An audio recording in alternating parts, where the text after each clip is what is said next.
Hello everybody and welcome back to the show. Let us begin our journey on what we should do.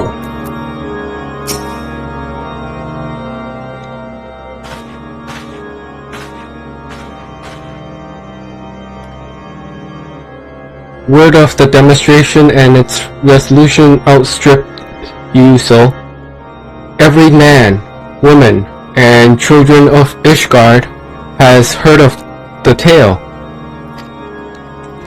'Tis rumored that my youngest's lack of judgment was to blame. Of course, such stories are prone to exaggeration. What exactly came to pass?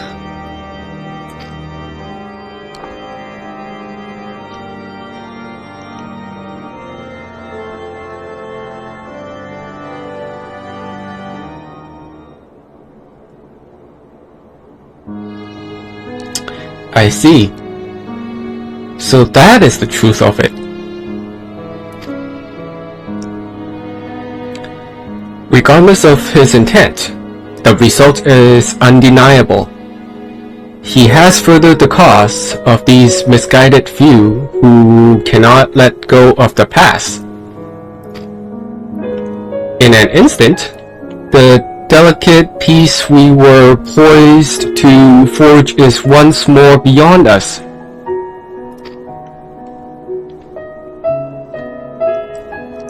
To dwell so deeply on the war and the vengeance it begets, only for that to be taken away. Is it any wonder that they were left bereft?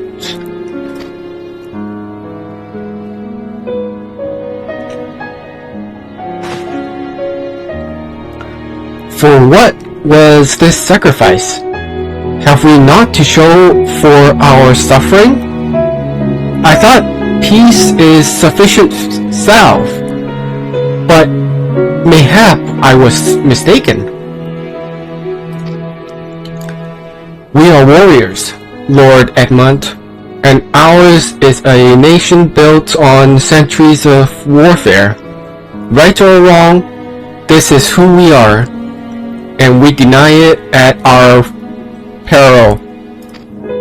To hold onto the past without being beholden to it, aye, we must needs find a way to honor the sacrifice of our forefathers, without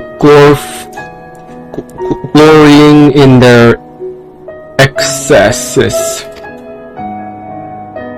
A difficult path, to be sure. We dare not deny the scars which mar our nation's soul, lest we spur other disillusioned soul to retrace them.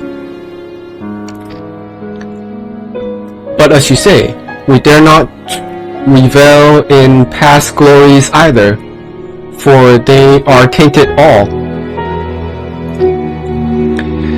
A clear, unambiguous enemy, and an undeniably righteous cause. 'Tis a bitter reflection, but lies though they were, they did long serve to unite us.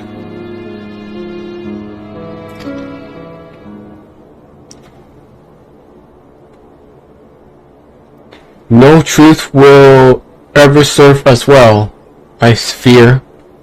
Yet, we are not without options.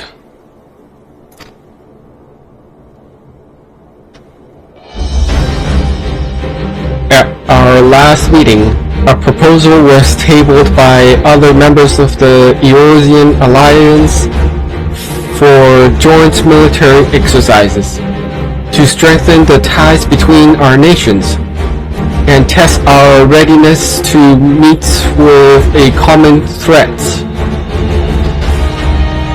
I had thought to delay these exercises until after the peace conference, but mayhap a grand melee would be just the thing to lift the beleaguered spirits. Better still, an occasion for the Temple Knights and the Watch to take the field as allies. A unified Ishgardian force filled with men and women from all walks of life, which would stand against a coalition of the allied nation's finest.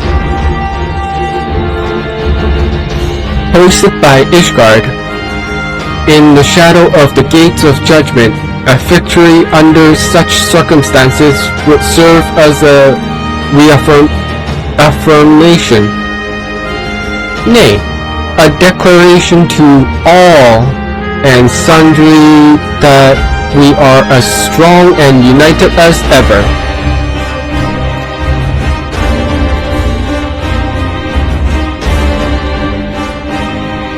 Such victory would do much to fan the flames of patriotism. It is true, but if we should be defeated, though even to hold our own against the cream of three nations might be presented as a triumph.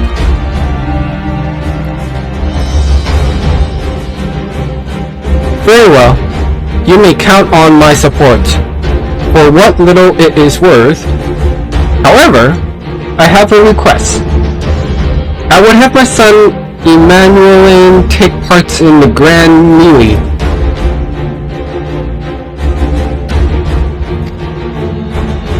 By his deeds has he brought shame upon Ishgard, and so by his deeds I would have him bring our nation honor.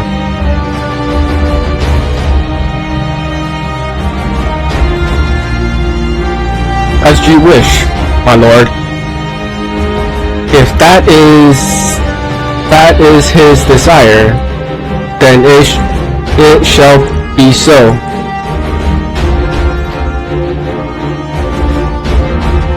Now then, we have no time to lose. So, would you be so kind as to deliver my instructions to Lucia? I shall write to the Alliance leaders at once and begin making arrangements for the Grand Melee.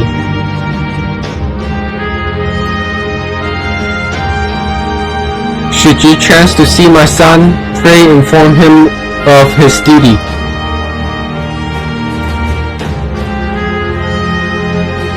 If he has not already returned, he will soon enough.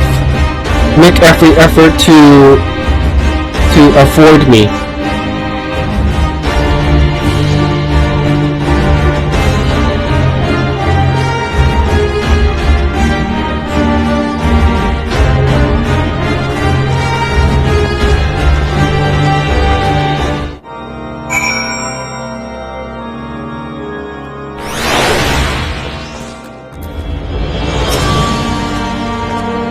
So that is the solution.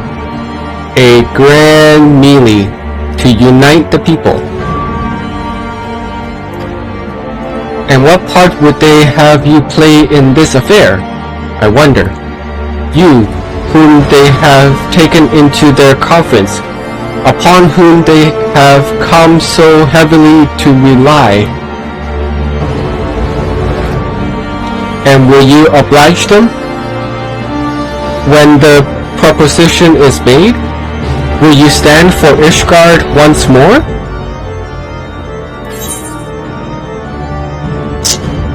I feel like this is a tough question.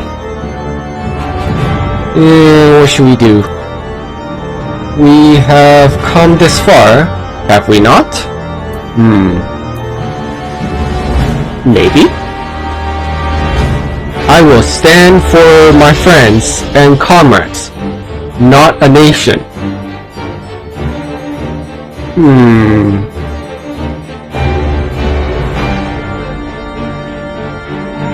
A little contradiction.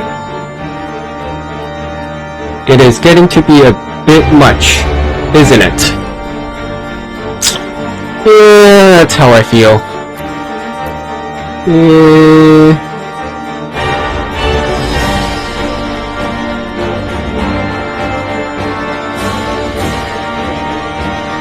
Let's see where it will take us with the second one.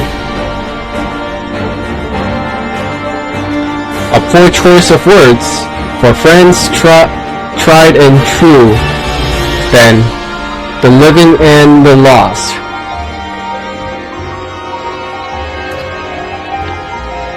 So for this grand melee of his, Sir Admeric wishes to field a force compromising both his temple knights and Hilda's watch. Yes?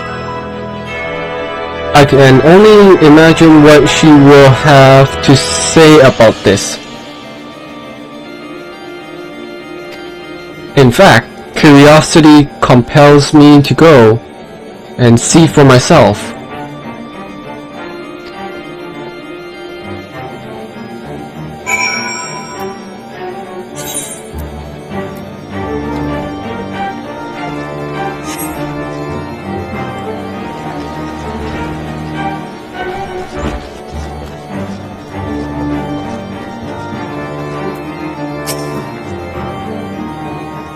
Well met, soul. Have you spoken with Sir Admeric?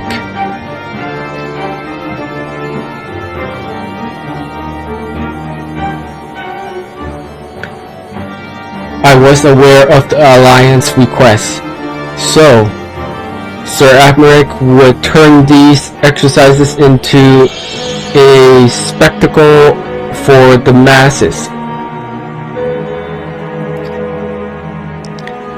It is not that I doubt the efficiency of such a plan. Indeed, I know its effectiveness only too well, having witnessed it firsthand. Nevertheless, he has not once given me reasons to doubt his intentions, and these are desperate times indeed. I will select knights for the events forthwith. As for the watch,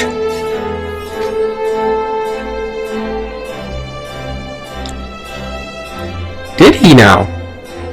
How considerate of Master Thancred to seek out our young watch commander of his own volition. Alas, he acted prematurely. Pray deliver this list of watch candidates to Hilda. I would have her best man, not her most dispensable.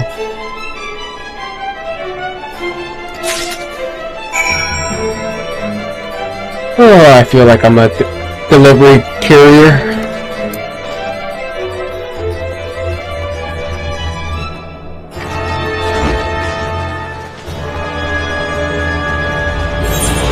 Where are we going? Seems like down here.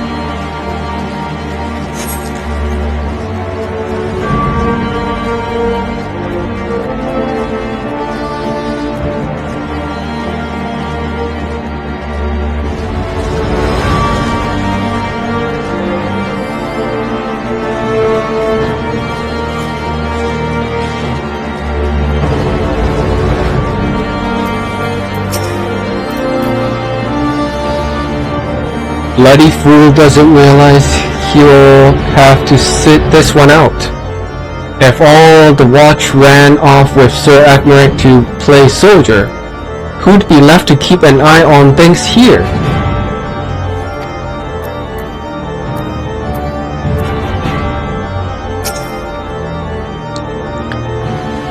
Thancred's been telling me all about Sir Admeric's grand soiree. Seems we are expected to join in. It is nice of him to invite us and all, but I hope he knows what he's doing, cause we ain't dressed to dance with professional bleeding soldier.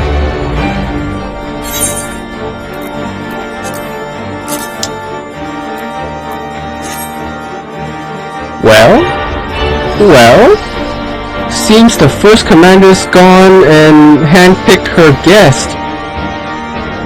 Can't say I disagree with her choices, though. She's got a good eye. Will you be fighting too? Reckon it inspired the lads if you were. Might take their minds off getting their hides tanned and all. Think about it, huh? I hate to ask, but you haven't seen our favorite lording,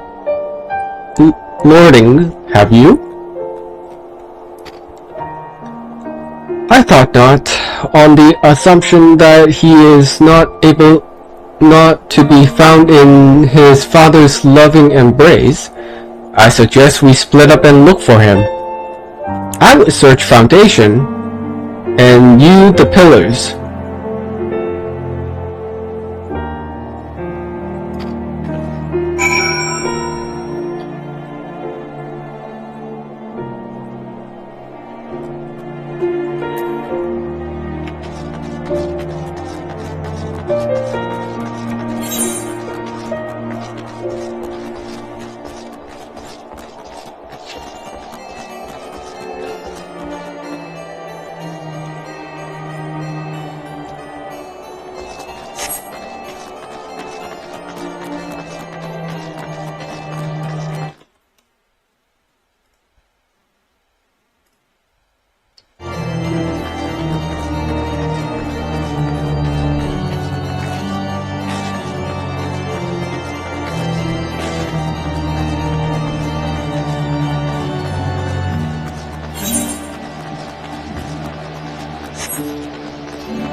I carried Honorot to the manor.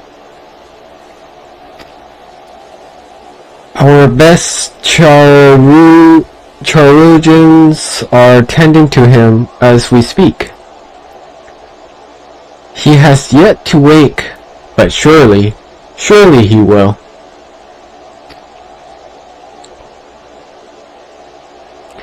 So father has volunteered me for this grand melee of theirs? My beloved family, always making my decisions for me.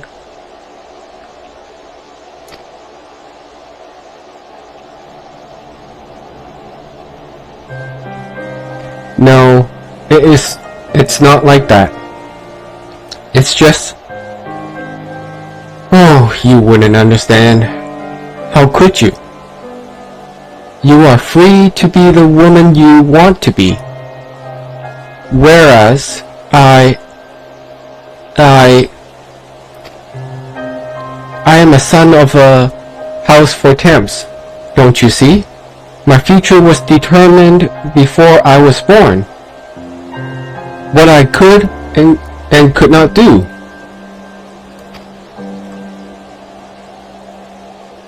Right or wrong, That was the way of it, until the old order began to crumble.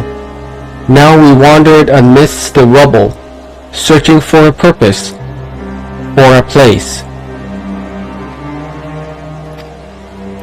All around me, brave men and women rise to the occasion with faith and conviction. They dictated themselves to their cause, but not I. I was terrified of making the wrong choice, which is why I let better men make them for me. Do this, do that, take this duty, guard this conference.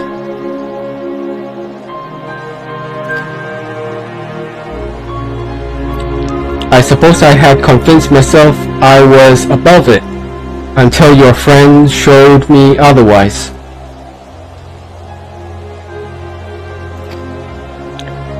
When I saw Honorat, I wanted to scream. I wanted someone to blame. But in the end, there was only me. Only me.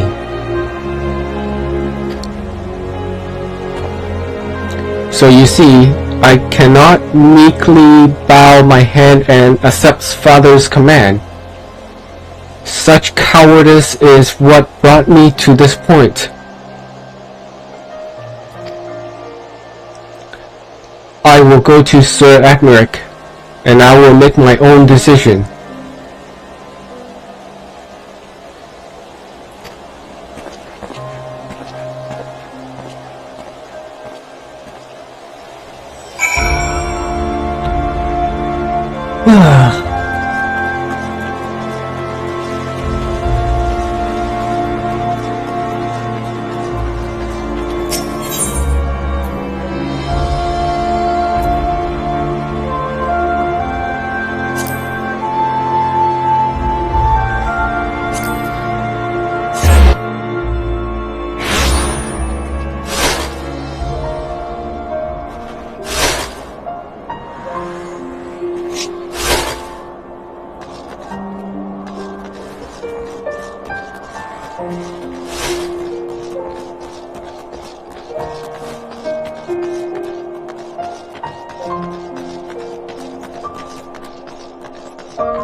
The Lord Commander is not to be disturbed. May I ask what matters demands his personal attention?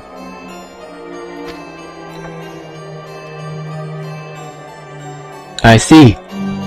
Very well, you may enter.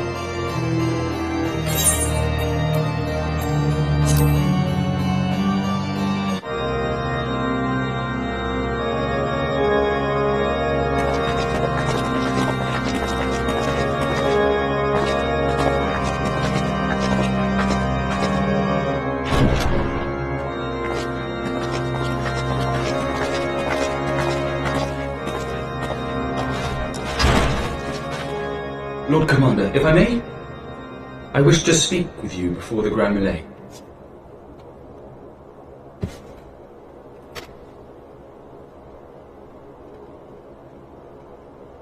Proceed.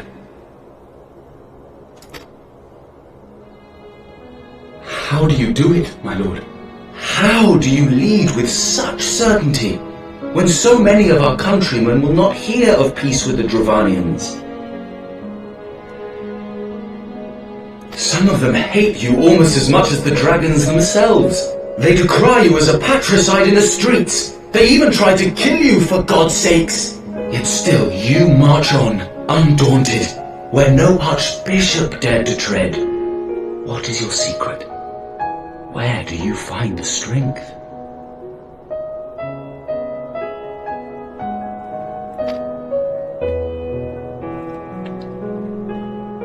For centuries, our nation has been punished for the sins of our forefathers.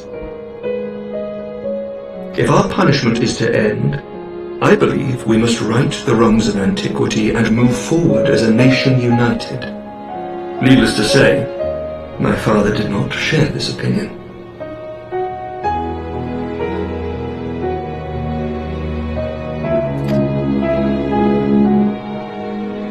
He did not believe the people strong enough to bring about their own deliverance, trusting only in himself. Tyranny seemed to him the only solution. But I have faith in the people, Lord Amanalain. I have faith that they will weather this storm and overcome every trial we set before them. Many have fought and died to see this blight upon our nation's history cleansed, and I would not let their sacrifices be in vain. Though we invite reprisals, the risk is worth the reward.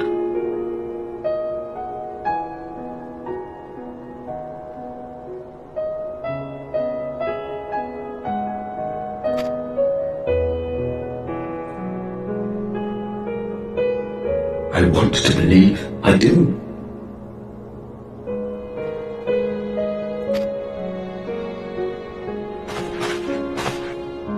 Lord Commander, through my careless orders, a pall has been cast over these proceedings, and I beg the opportunity to make amends.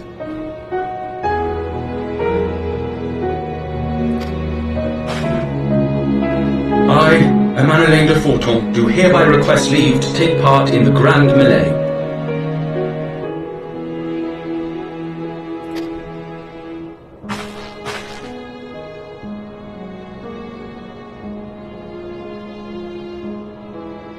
Who am I to deny such a heartfelt plea? We would be honored to have you join the fray, my lord.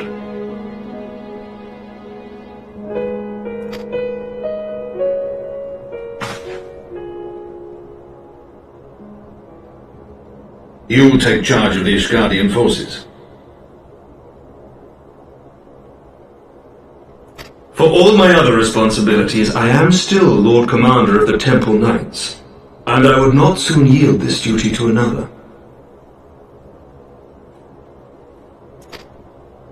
The esteemed Sir Emeric leading the Temple Knights and the Watch into battle along with my youngest.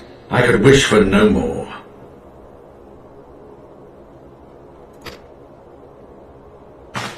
Then you wish for too little, my lord. There is another who might yet join the fray. An indispensable ally to whom we owe much and more.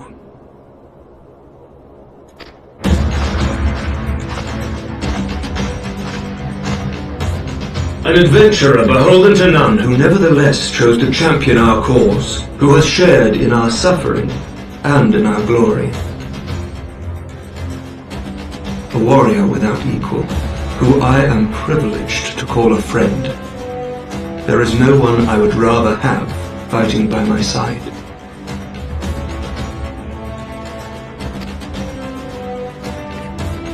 I ask this in full knowledge of your obligations, and will not think less of you should you refuse. But if your conscience will allow it, might you oblige me, my friend, one more time?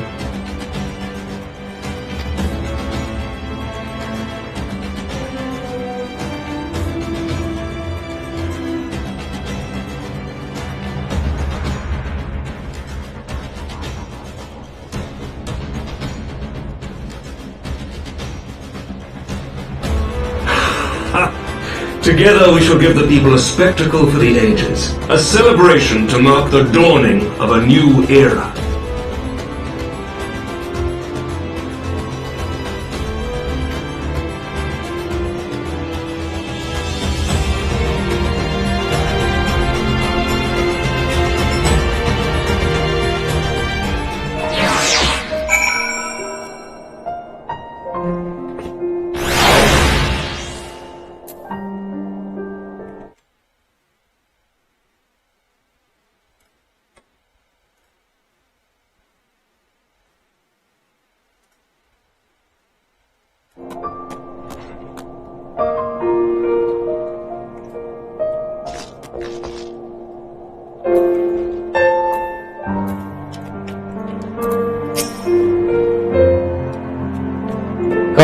help me. I think it might be love. I dare say, it might be cheating too. Your merely presence is enough to turn the tides of most battles. And did you see the way his eyes lit up when you nodded? 'Twas a look of boundless relief and joy. One would think a politician more practiced at concealing his emotion. Still, his honesty does him credit.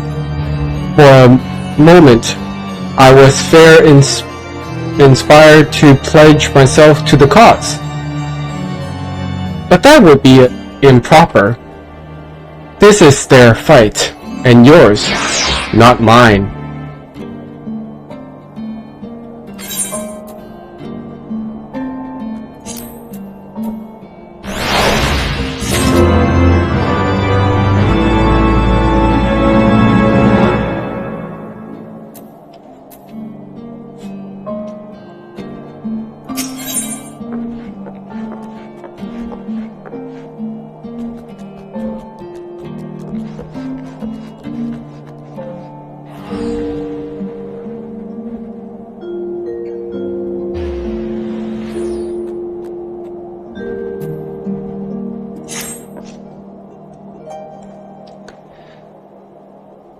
Sir Admeric informs me that the Alliance leaders have agreed to his proposal.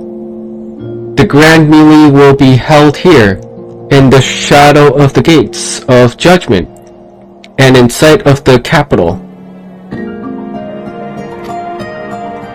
An announcement has been made, and Allied forces are currently en route.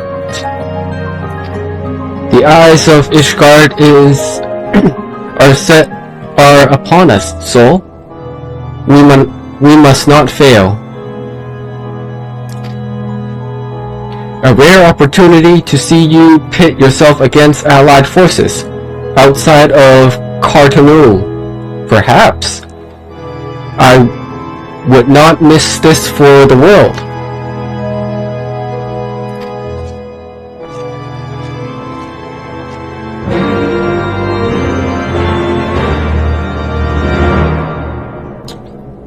Or perhaps what kind of monster are we fighting now?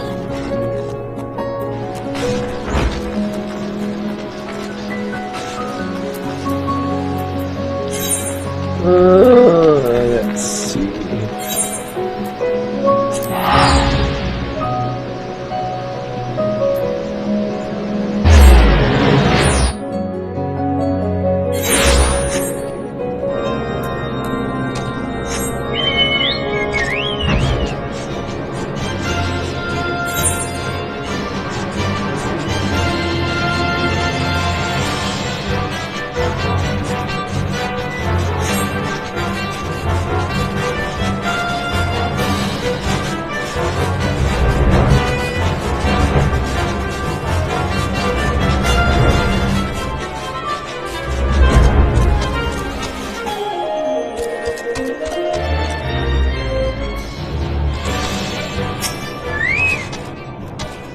There she is.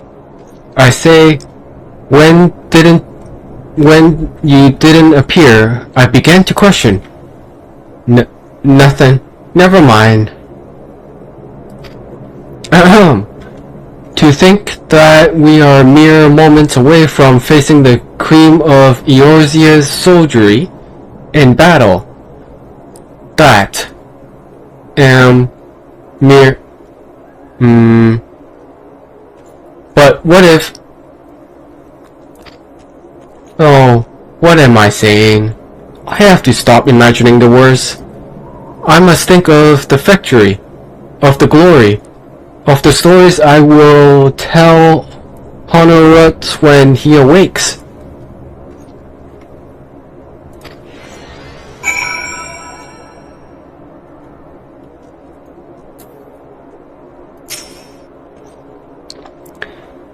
I am ready, old girl. Are you?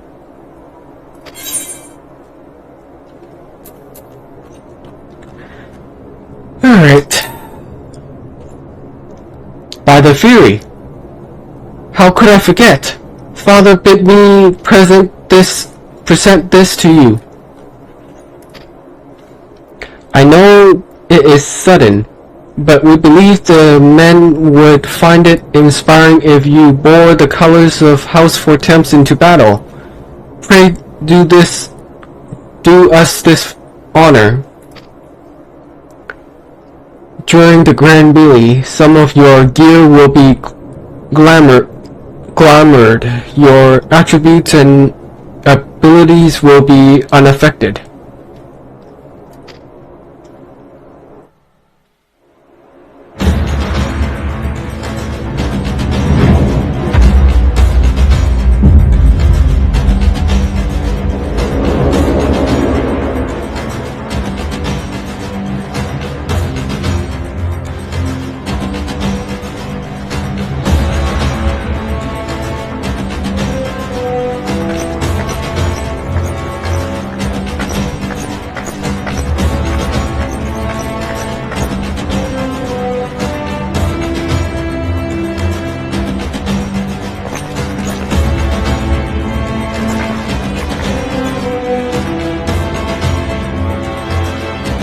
Let all here present heed well the rules of engagement.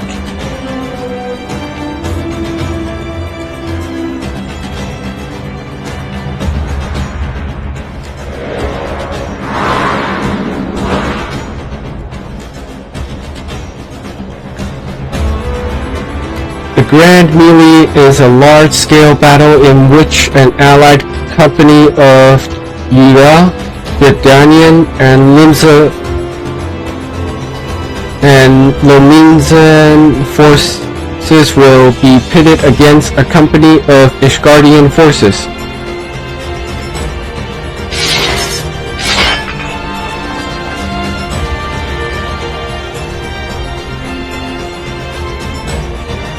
When a combatant is capitalized, the opposing company will be awarded tactical points.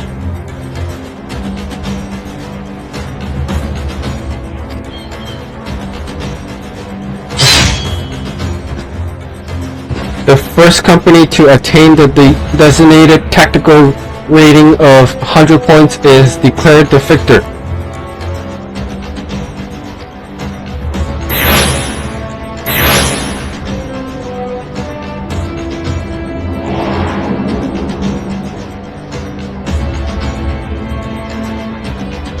During the Grand Melee,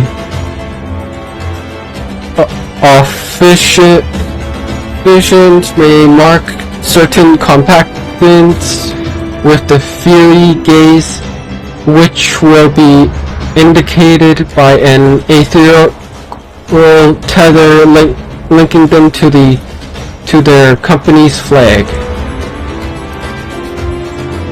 While defeating most combatants will award your company 1 tactical point.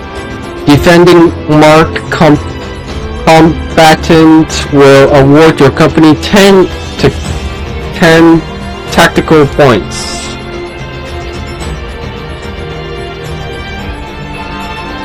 Marked combatants also possess enhanced attributes, rendering them more powerful and more difficult to defeat.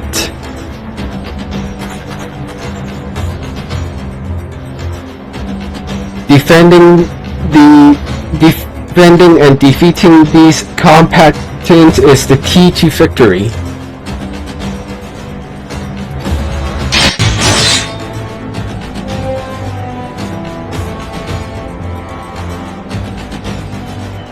For the honor and the glory of Ishgard!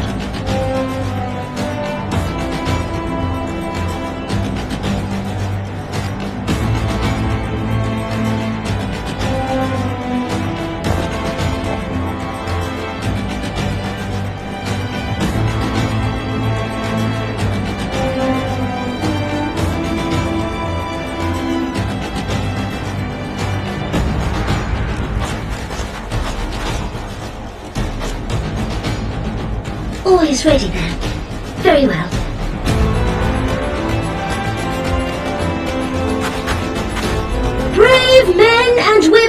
of the Eosian Alliance, let the grand melee begin!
Cyclops!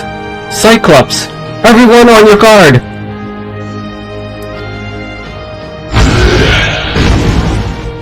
All forces! Fall back!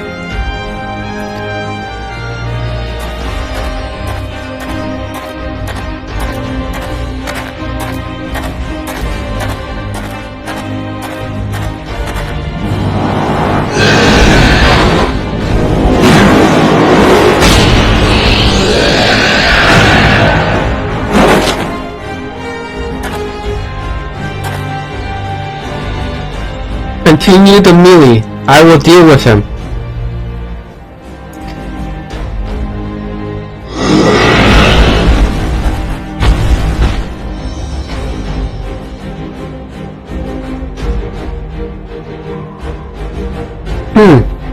Daft sod. You hurt though, man. Back to it.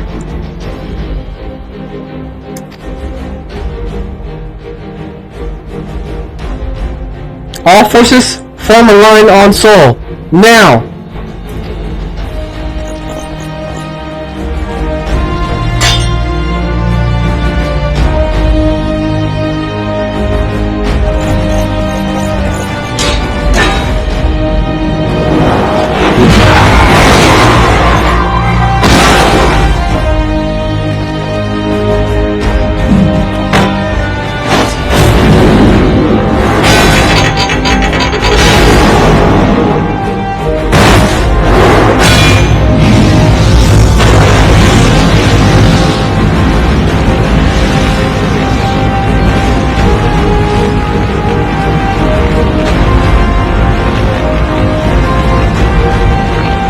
Private. I will not lie. I was hoping it would come to this. So then, shall we dance?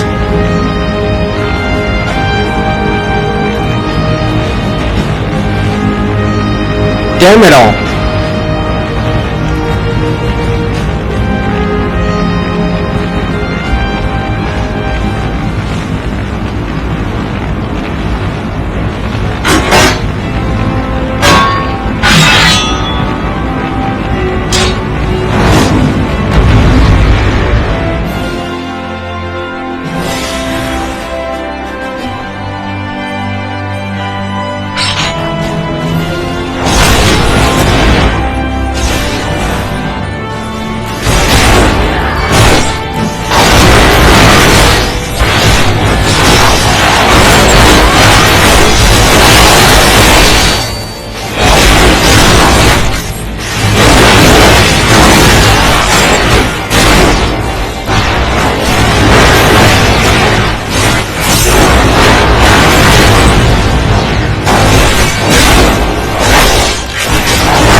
Did she win? Then we...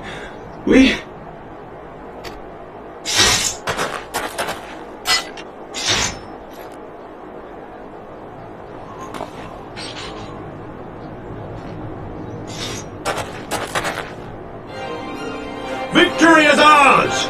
Ishgard! Ishgard!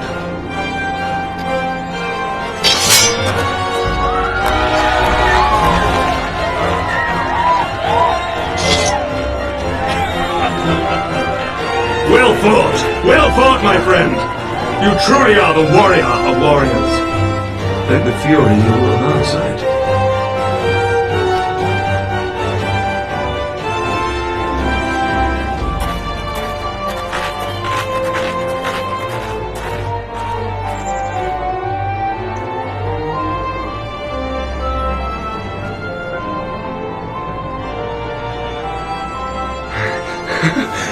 My lungs are burning, and I can barely stand.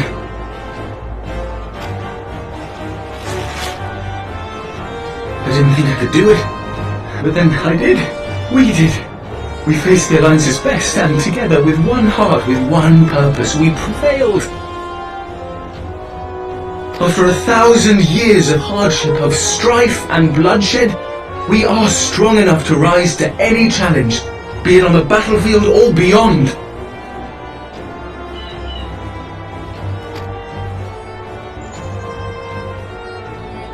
The future holds so much promise, so much joy.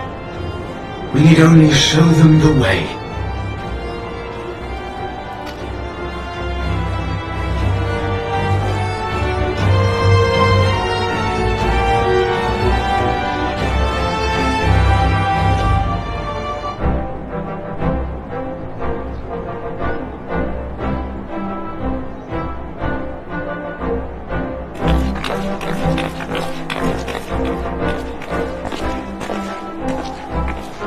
Truly magnificent display, Sir Knight.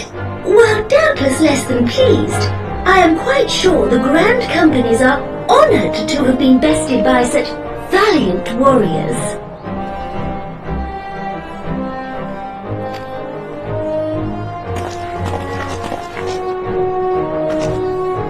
The honor was ours, Your Grace.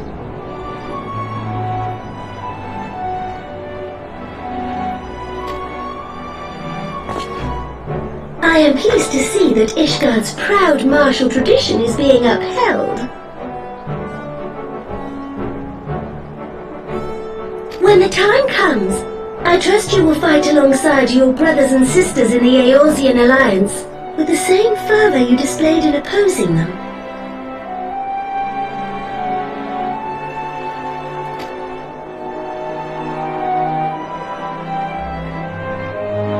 I note that our friend elected to take the field in Ishgardian colours.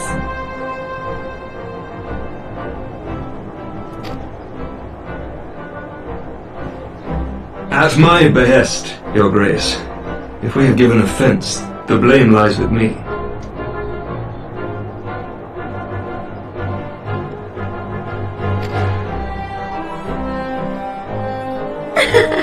Fear not, Sir Knight. It was a surprise, nothing more. And any hint of ill feeling was thoroughly dispelled by the spectacle of our mutual friend's duel with General Braubarn.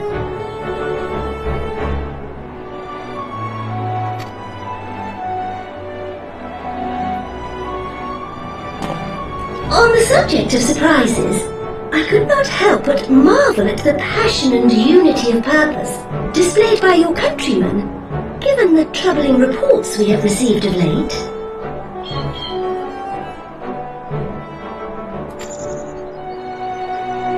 I shall take that as a compliment, Your Grace. The events to which you allude are the price of change.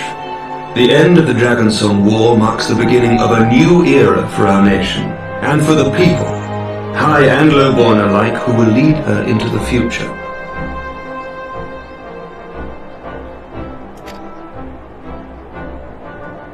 Ah, yes. The people.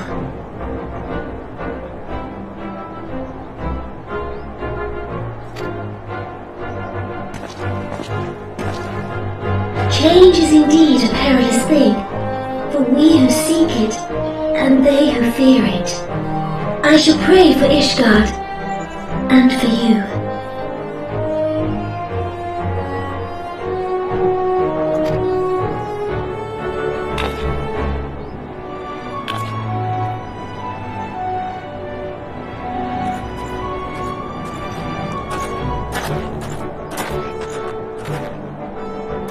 Well, that made for a refreshing change.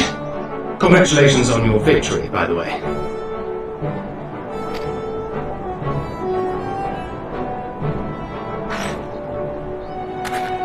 Ishgardians certainly seem happy with themselves. I, for my part, am merely glad you did not strain anything in the process of single-handedly winning the battle for them.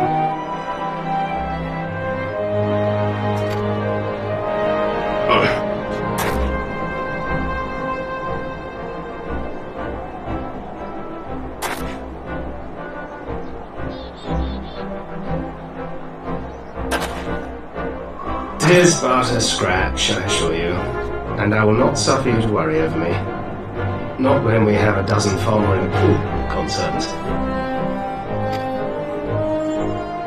Make that 2 dozen. Still, as Ishgard never tires of telling me, we can but face them head-on one at a time. One day at a time. As Minfilia would have done.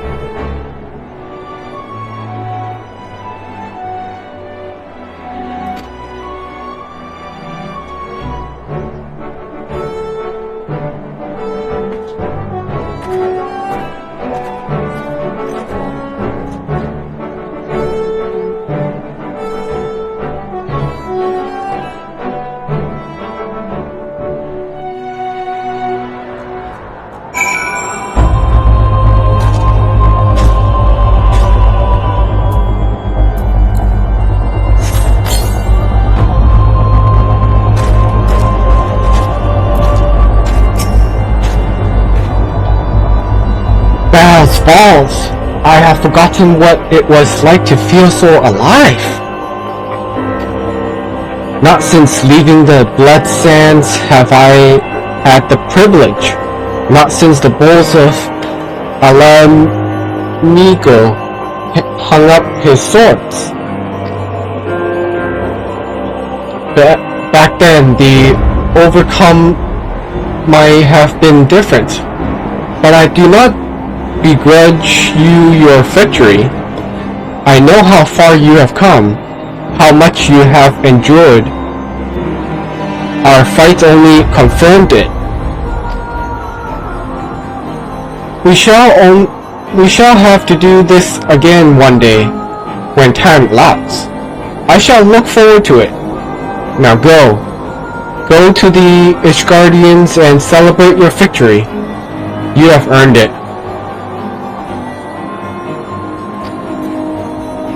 Come, Pippin. Her Grace is expecting us.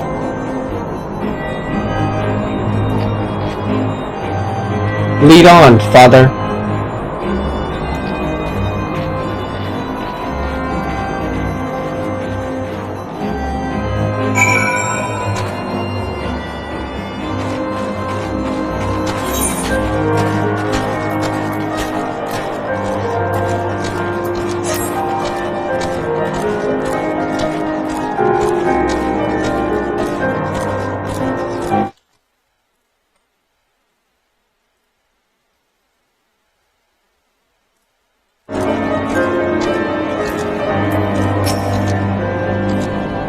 Said your goodbyes.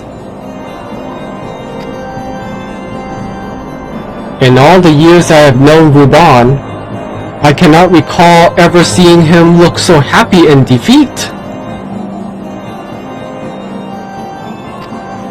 Well, everything seems to be falling into places. Does it not? The Ishgardians have claimed their symbolic victory, and the Eorzean alliance has been strengthened in the process. Be proud, soul.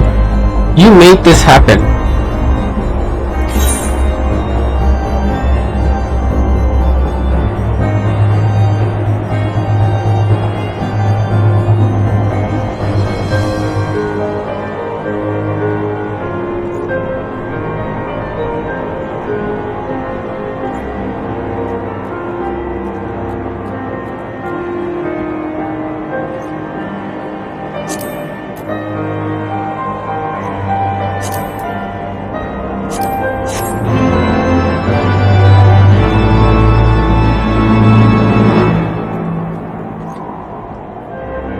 have learned the emote victory. Okay.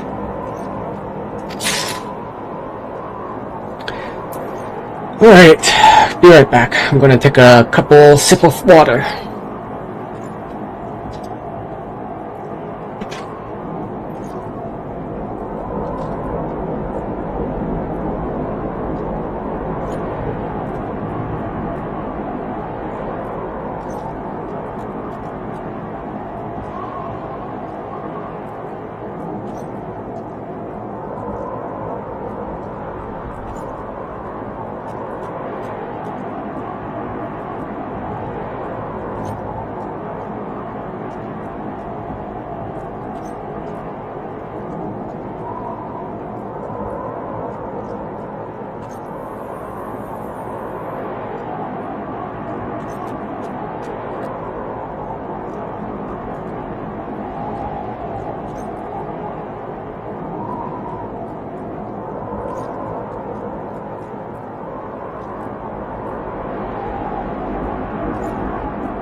water break is done, and let's get back on with the show.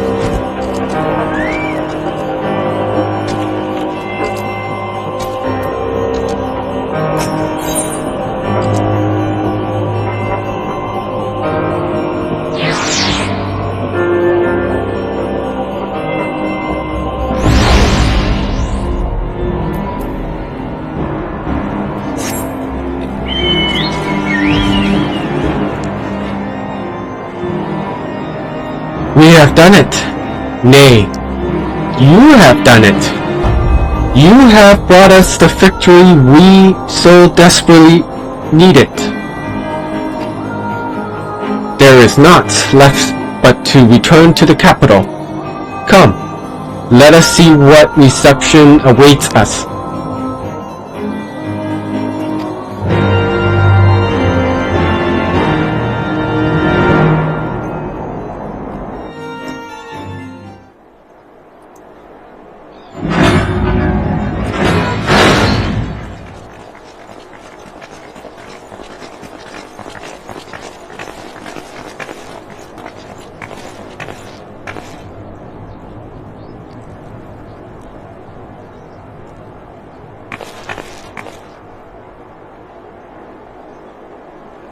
My lord!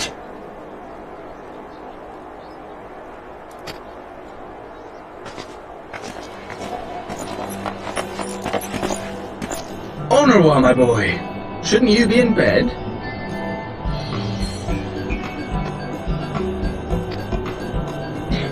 Thank you for your concern, my lord. But I have largely recovered from my ordeal, and I have naught but several scars to show for it, which I have been told some women may find appealing. I see. And to think I was worried sick of you.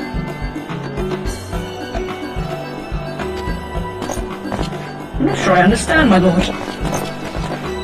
Well, let's put that theory to the proof, shall we? My lord? 'Twould seem that a great many things have occurred in my absence. I thought I might begin to make amends by welcoming you in person. The messengers spared not their chocobos to bring us word of your victory in the grand melee. I cannot well describe our elation when we heard the news. It called to mind the day we rejoined the Eorzean alliance, and I glimpsed hope rekindled in the eyes of the people.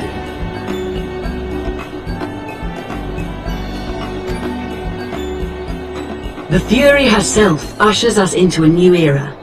Sir Emmerich, the time is now. Aye, that it is. Reconvene the conference and summon Vidofnir to Falcon's Nest.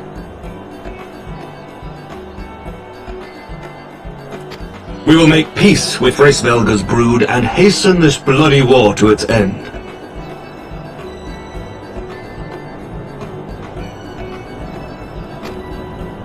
Yes, Lord Commander.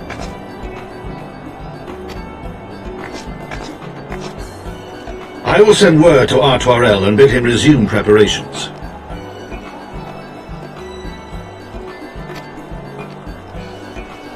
Emanuele, you'll place yourself at your brother's disposal. He'll be glad of your assistance.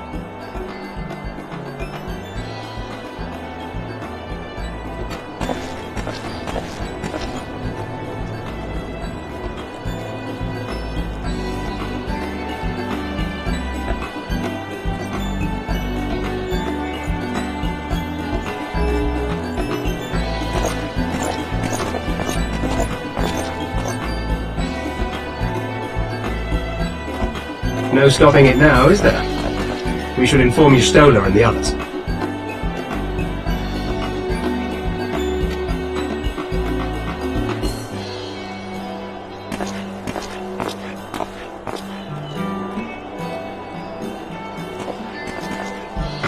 My dear friend, I doubt I will ever be able to thank you enough. But when the conference is successfully concluded, I damn well mean to try.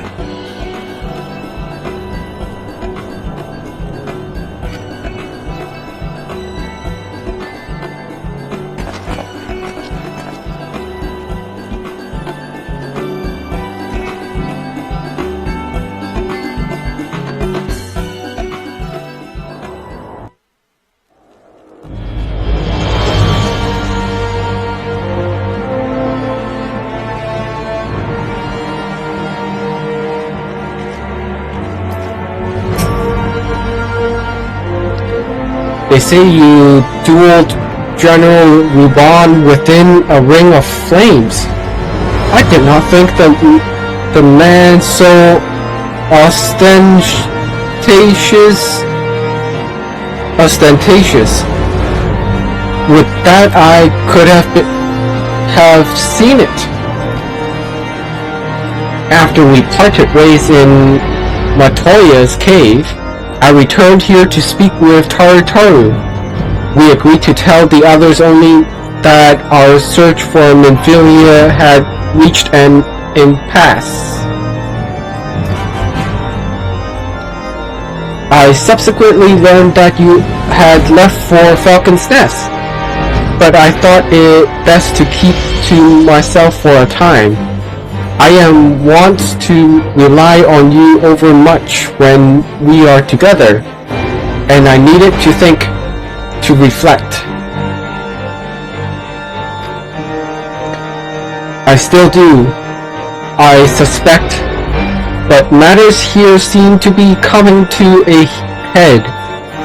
In short, there are some things I feel I must say, though nothing so urgent that it cannot wait until after the conference.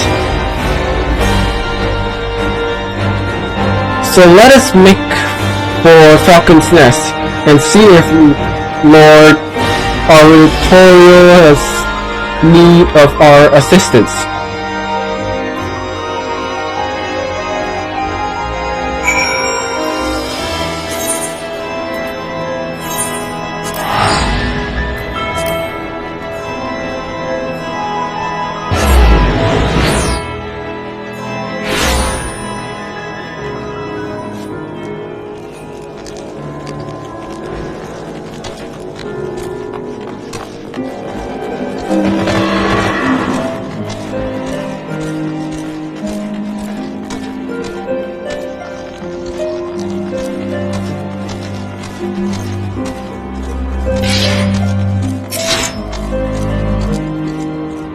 Well met, Mistress Han, and thank you for looking after my brother.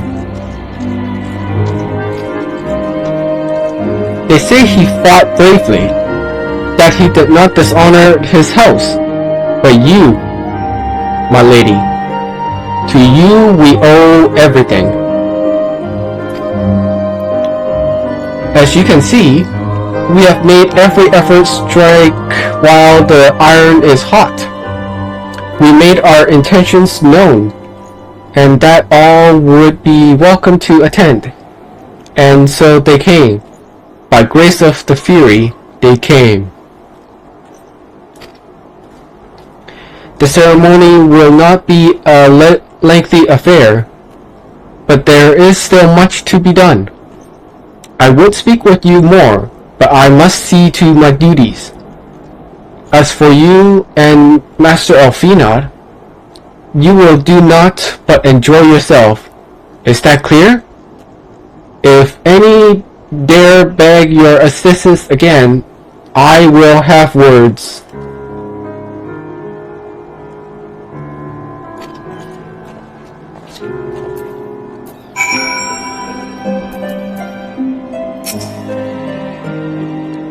Well, there you have it. We have been forbidden from meddling. Shall we wait, or have you other matters to attend to before the ceremony begins?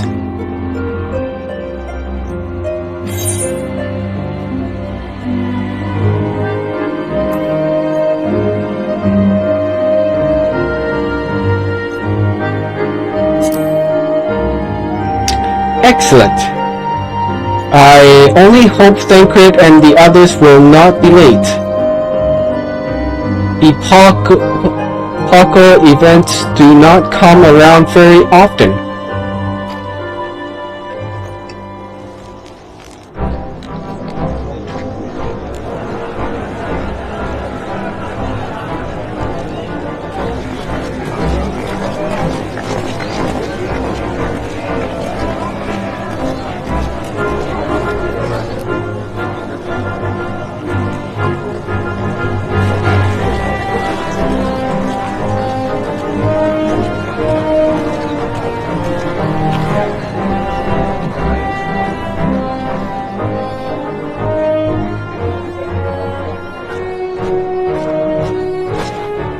The appointed hour approaches.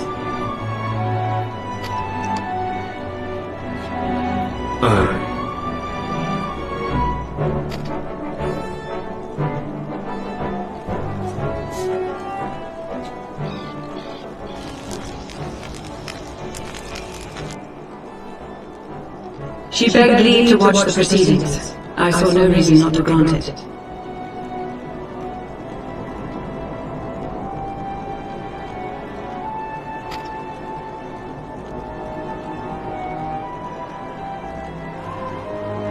Should I choose to deviate from my prepared remarks, I ask that you trust in my judgment.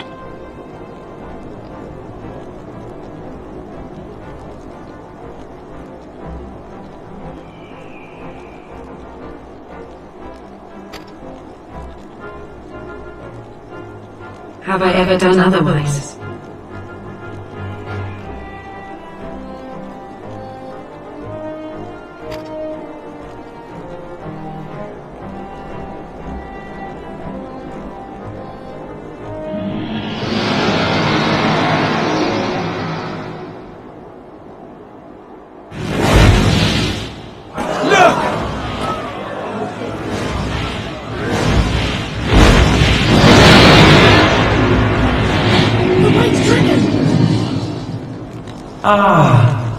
How long it hath been since our peoples met thus, children of Thornton, even by our reckoning.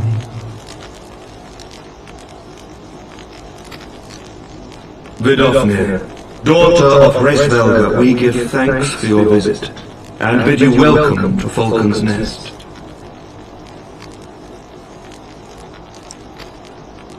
Our sire bade us hearken unto the whispers of our hearts. They spoke to us of a paradise lost, of bonds of brotherhood which they yearn to see restored.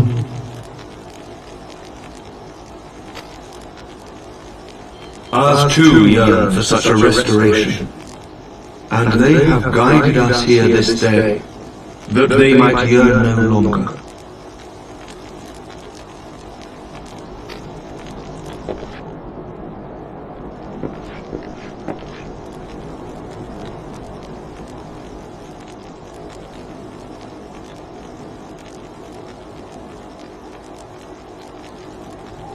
Brothers and sisters, ye who stand as witness, hearken to me!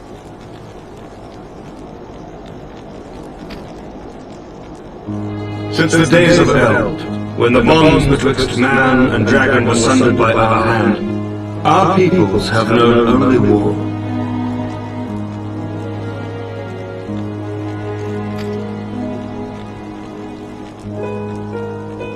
Bloodshed without end. Losses beyond counting, and still we fought. And still we fought.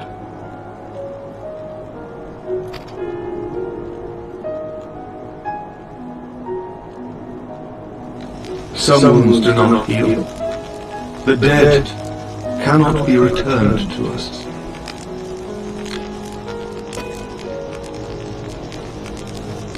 But we, the living, can yet choose another course. Here and now, we can lay down this burden, this hatred, this vengeance. Our forebears fought not so that we could die, but that we might live.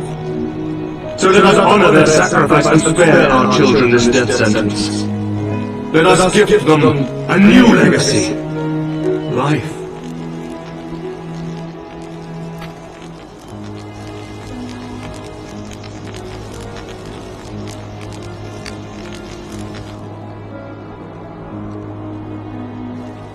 Betwixt our peoples yawneth a divide deeper than the deepest abyss, wider than the widest sea.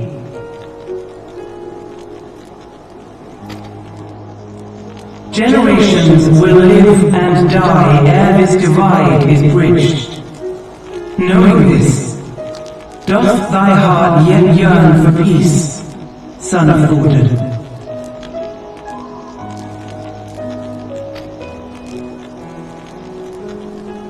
Look now on the legacy we would leave to our children. A dream of peace, inscribed in stone for generations to come.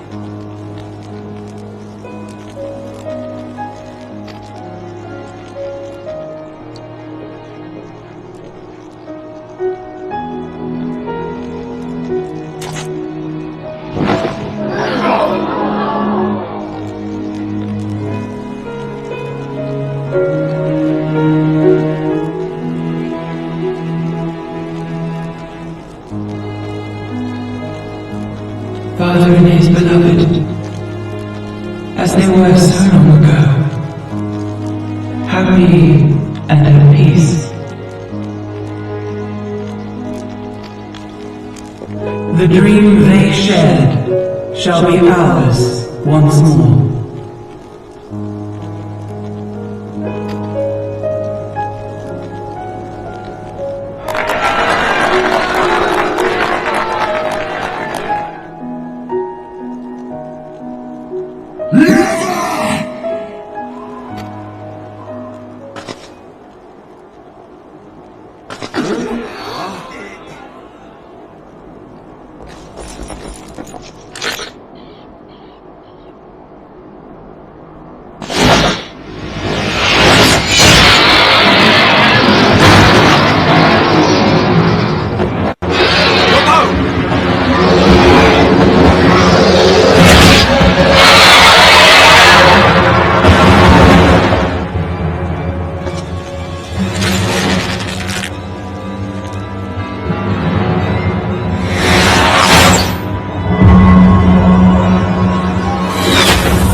Till the coming of that day, look you on your sins and despair, for none shall escape my wrath, none shall escape my revenge! 7 hells!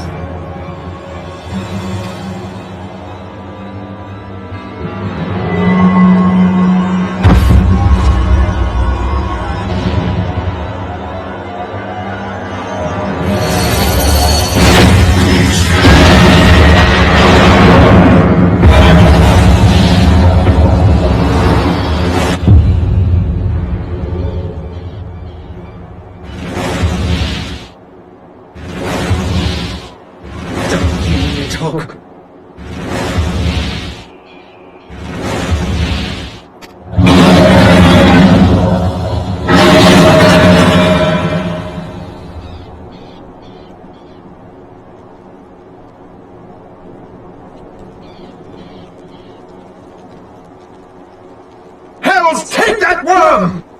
While he lives, we'll never know peace.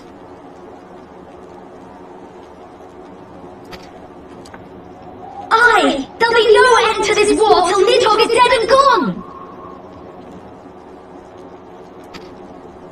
So let's kill the bastard and be done with it!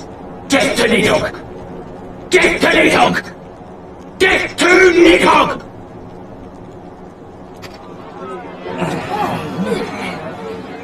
Death to Nidhogg! Death to Nidhogg! Death to Nidhogg! Death to Nidhogg! Death to Nidhogg! Death to Nidhogg!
there they go, the last of the guests, having come hither with hope in their hearts.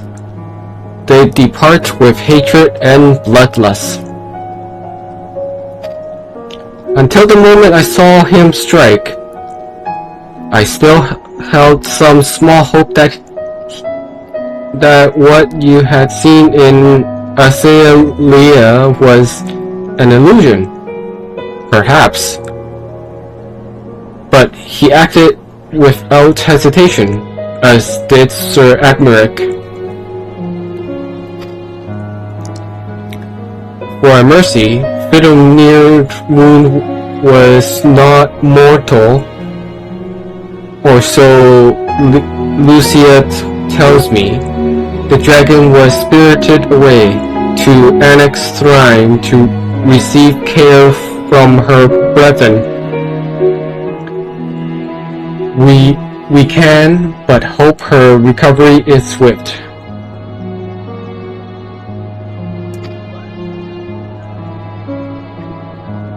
But such was surely Nidhogg's intent, to deliver a proclamation not only to the children of Thorlin, but to his kindred. War is coming, and ye who do not stand with us stands apart.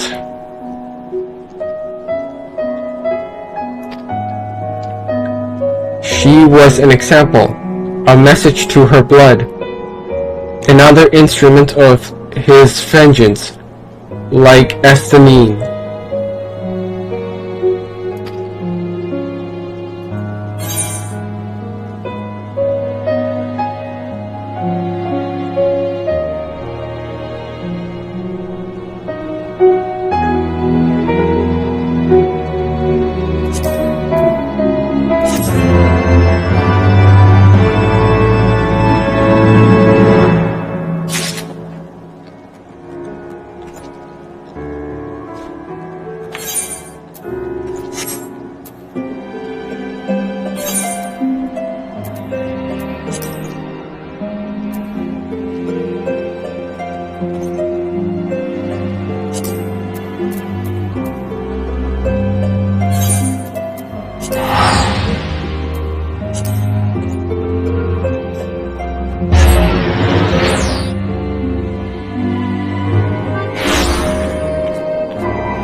When I said I wished to speak with you after the conference, I confess I envisage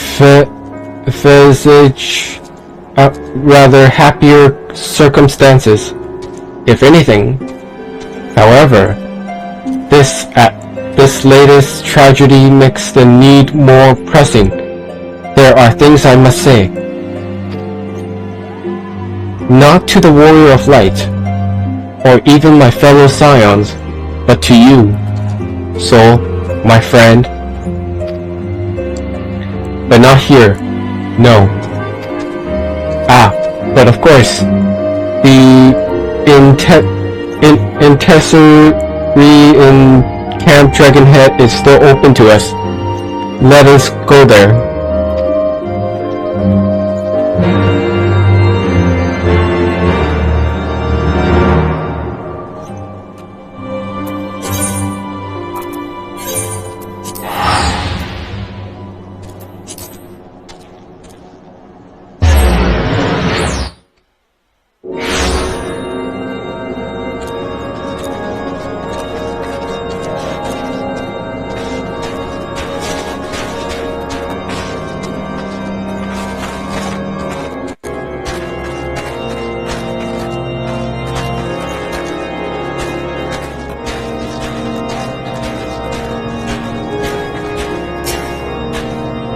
Greetings, madam. Shall I show you inside?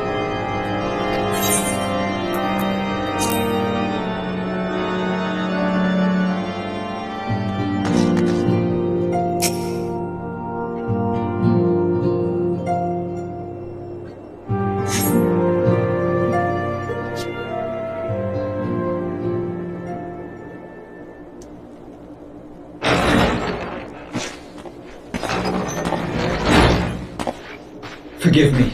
That took longer than expected.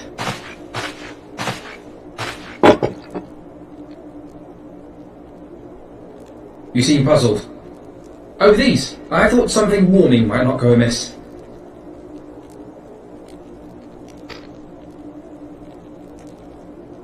It was not all that long ago that we sat here, you and I, in our very own falling snows, as Lord Horsham called it. I still struggle to believe he is gone. And Azelle too. I had such hopes for her.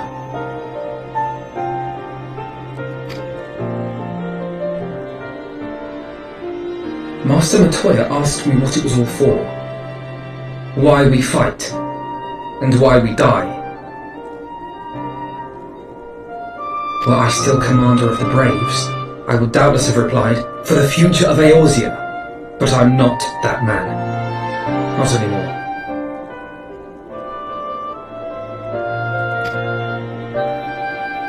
I needed a new answer. One that I could live with. And when I saw Estinian at the ceremony, I knew at last what it was.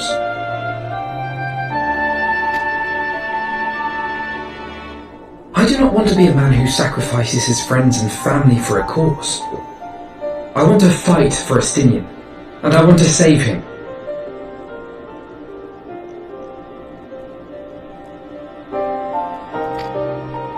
When Nidhogg leads the Horde into battle, Ser Emmerich and his forces will do what they believe must be done.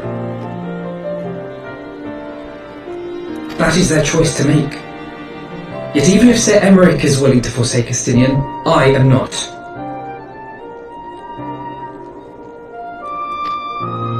We must fight for him, for he is our friend and ally. We may struggle, we may fail, but we must try.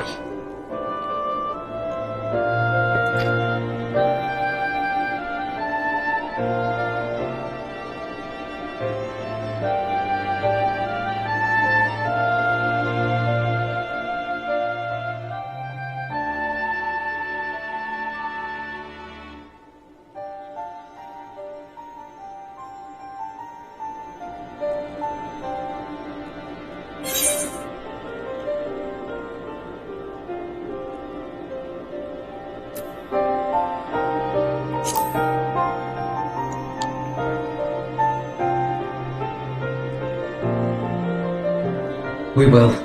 I know we will.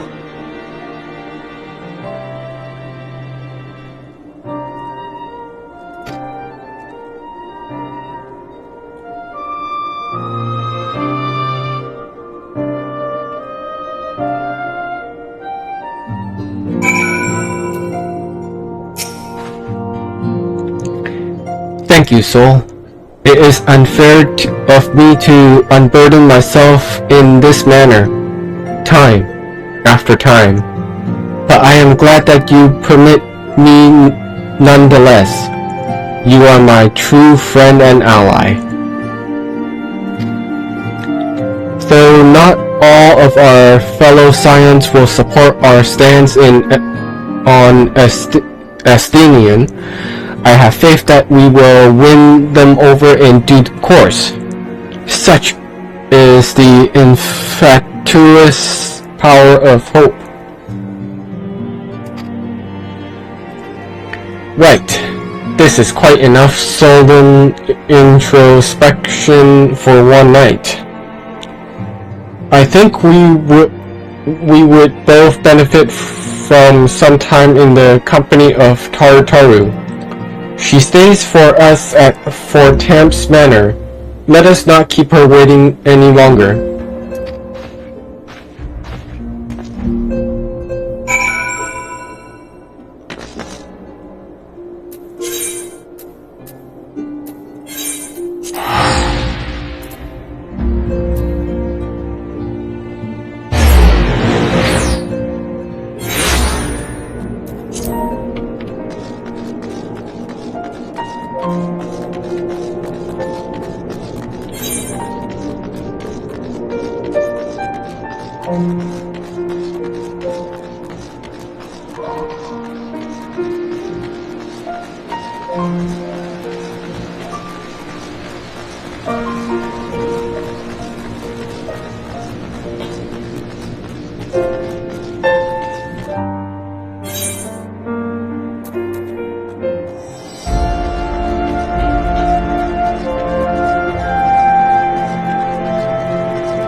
Yet again we walk an all too familiar path.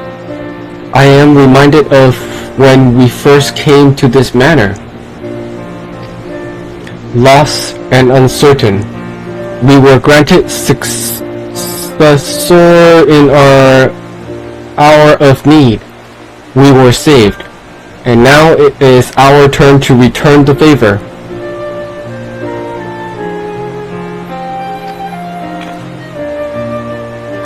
Here, let no one say that the Scions do not repay their debt. After all, what kind of people would we be if we forsook our friends? If we stopped looking for Yoda and Pepperino? Or if we gave up hope for bringing Menphilia back?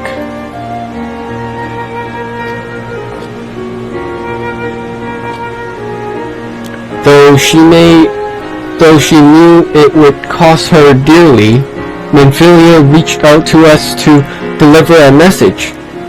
She believed it was imperative that we understand the true nature of this star, of the rift between Zodiac and Hydaelyn, and of the Asian's aspirations.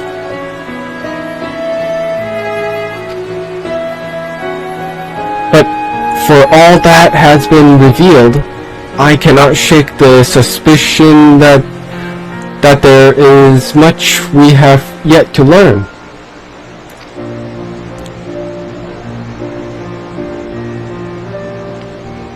In any event, I think it's time we step back from the fray and carefully consider our next course of action.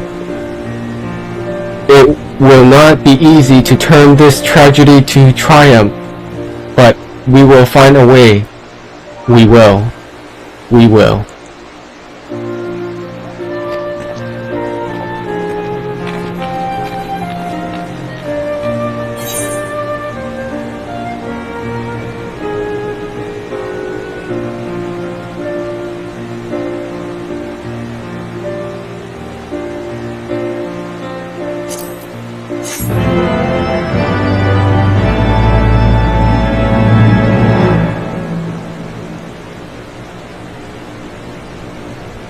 You have learned the emote battle stance.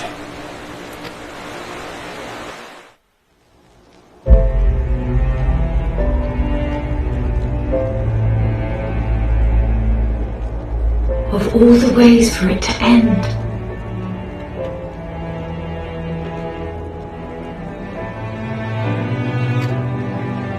Even before his transformation, I could feel the worm's hatred swirling about Estinian. The terrible, all-consuming rage.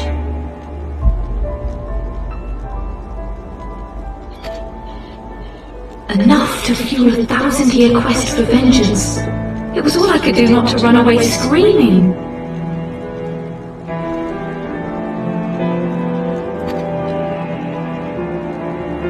But Ishgardians, nay all Eorzeans, are made of sterner stuff. They face danger and death on a daily basis, and understand what it takes to win a war. Think not too deeply on Master Matoya's words. Her intent was but to steal our resolve.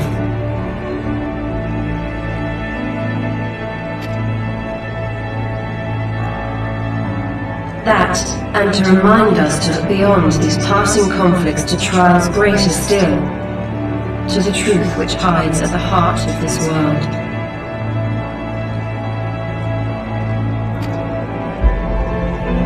So that's your aim, is it?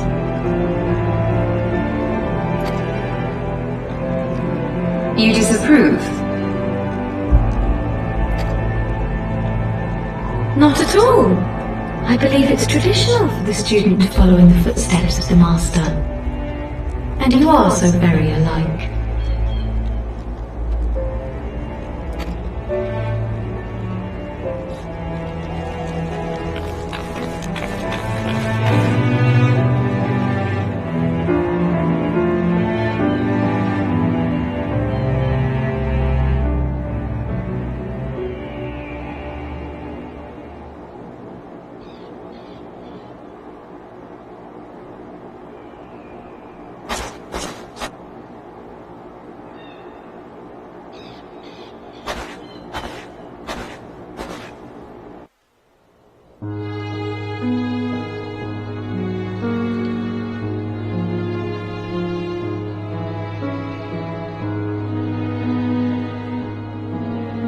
Change. That great inexorable wave was upon us, and soon all of Ishgard would bend to its will.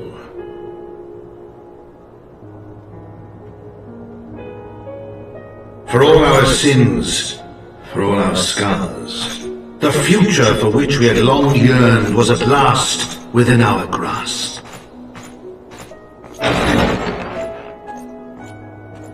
But it would be bought at a heavy price.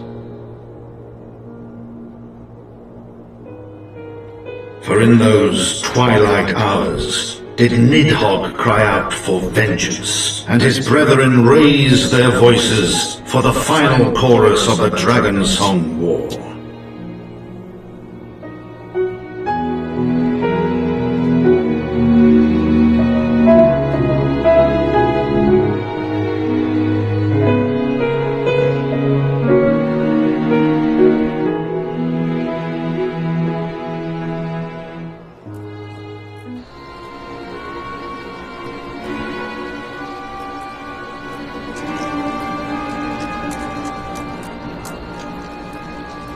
Caution, Yoda. That is all I ask. Do not be so eager to place your faith in them. Not until we know more.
Mistress Han, it is well that you are here. You're wanted within. I believe Master Alvina wishes a word with you.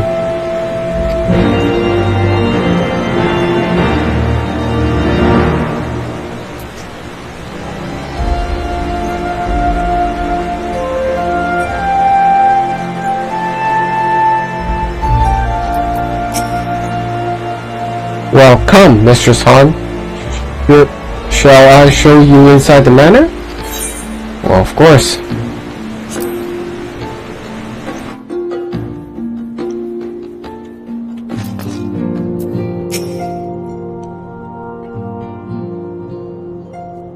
Ah, so there you are. Have you a moment? There is something I would fain discuss.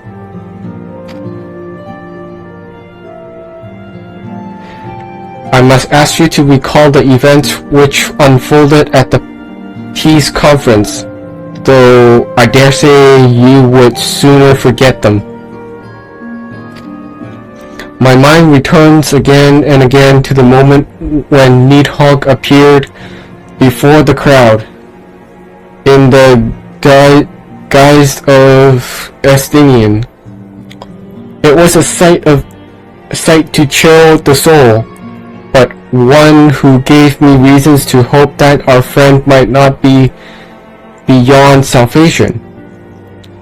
When you described his fateful transformation to Azalea, I feared him lost forever, but the mere fact that some semblance of his former self endures must surely count for something. Alas, I have no evidence to support this impression.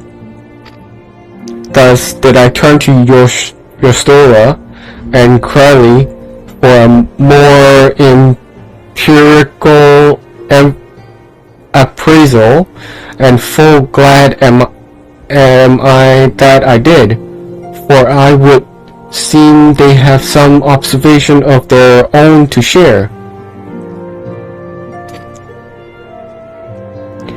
The ladies have saved us a table at the Forgotten Night. Shall we go?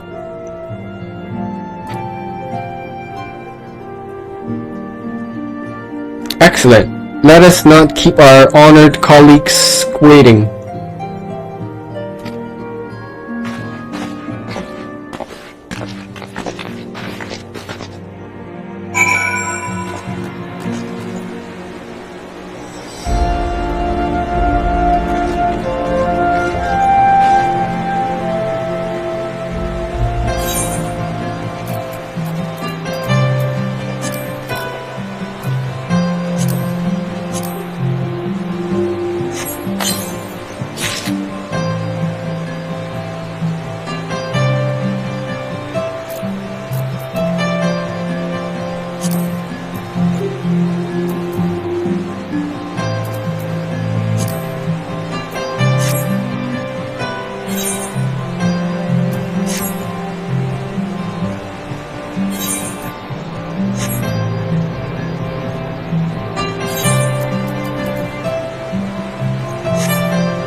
kept you waiting over long, I fear. Not to worry, Alphino. We had some rather fine mulled wine to keep us company. Truth be told, you could have delayed your arrival a few moments more. Gibrion got the spicing just right this time. His latest batch is not only delicious and warming, but soothing to the humours.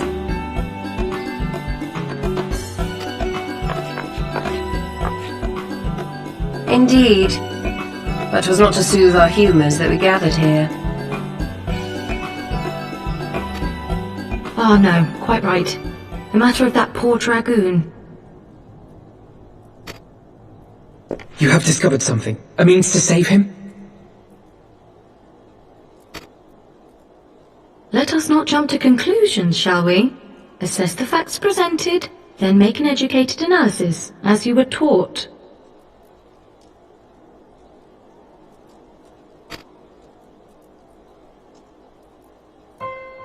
Pray, cast your mind back to the moment of Estinian's transformation. Do you recall how you described it to us? You spoke of the sudden pangs which racked his body when you took up both of Nidhogg's eyes, and of how his form was twisted thereafter into a shadowy semblance of the Great Worm.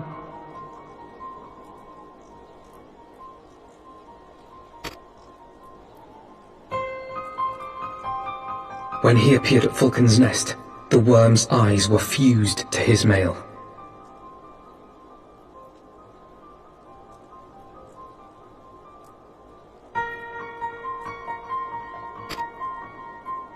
Would that only his armour had been corrupted.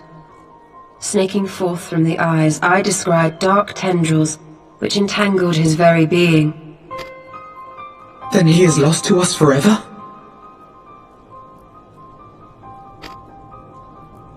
What did I just say about jumping to conclusions? Y'shtola clearly stated all but smothered. As I later discovered, her impression matched my own.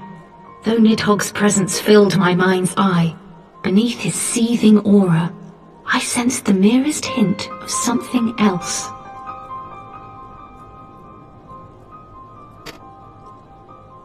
And after listening to Y'shtola's observations, I became more certain of my suspicion, that the something else I'd sensed was, in fact, the trace of a different will, submerged in the sea of Nidhogg's rage.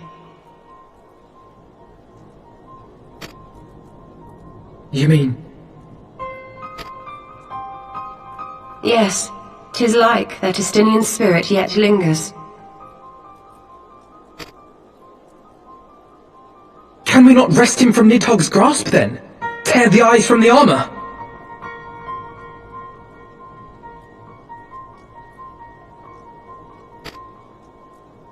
We know not if that would serve to separate Worm's soul from man's. None have ever attempted such a feat.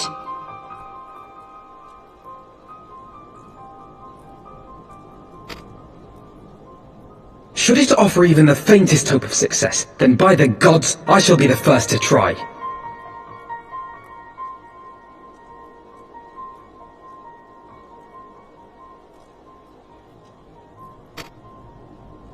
Alphino.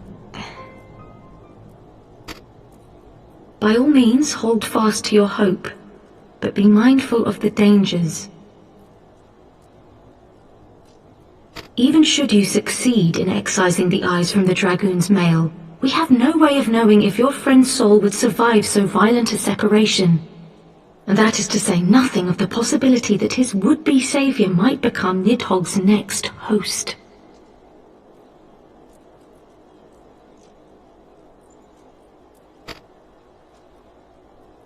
But what other choice remains to us? Should the opportunity present itself, I will tear those foul orbs from Estinian's armour and trust in the resilience of his soul, even at the risk of mine own.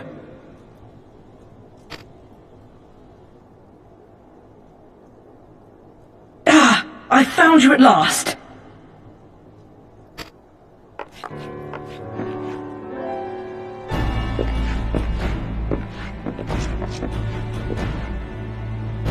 A messenger of the Temple Knights came to the manor some few hours past. The Lord Commander humbly requests the company of the Warrior of Light and Master Alphino. Sir Emmerich would speak with us. Very well, thank you, Ottawa.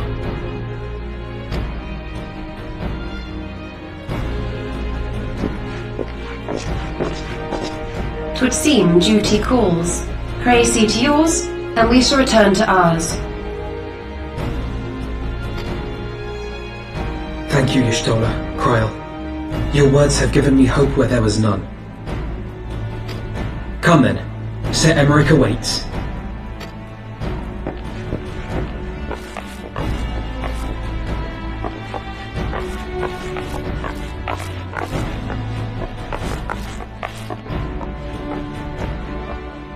Alphino is allowing his feelings for this dragoon to cloud his thoughts. I worry he may do something rash. Keep an eye on him, would you?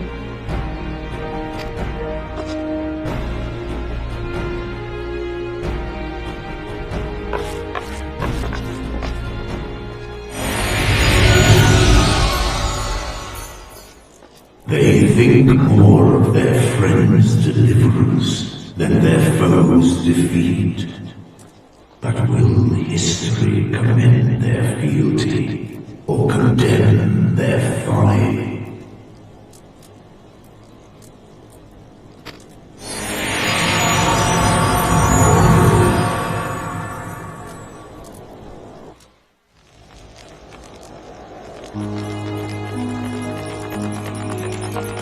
The conference held at Falcon's Nest was to be a celebration of the reconciliation twixt man and dragon.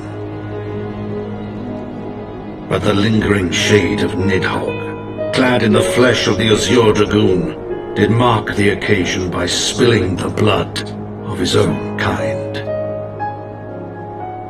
A timely atrocity to remind the children of Ishgard that the Dragonsong War was far from over. And when fear gave way to fury, the call to arms rang out anew. Death to Nidhogg! Death to Nidhogg!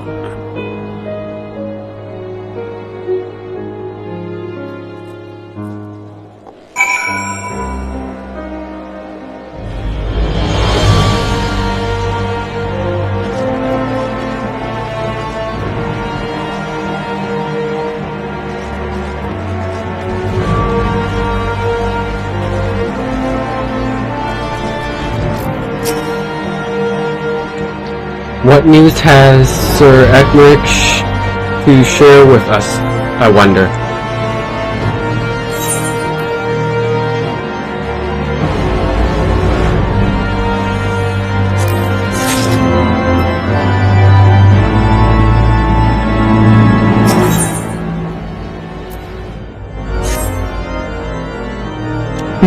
Might Sir Emmerich perchance have received words of a Dravanian advance? Or mayhap they have located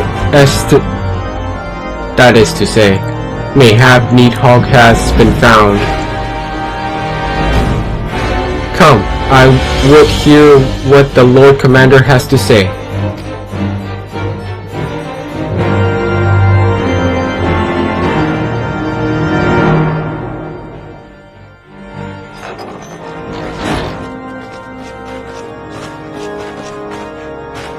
My friends, I thank you for coming.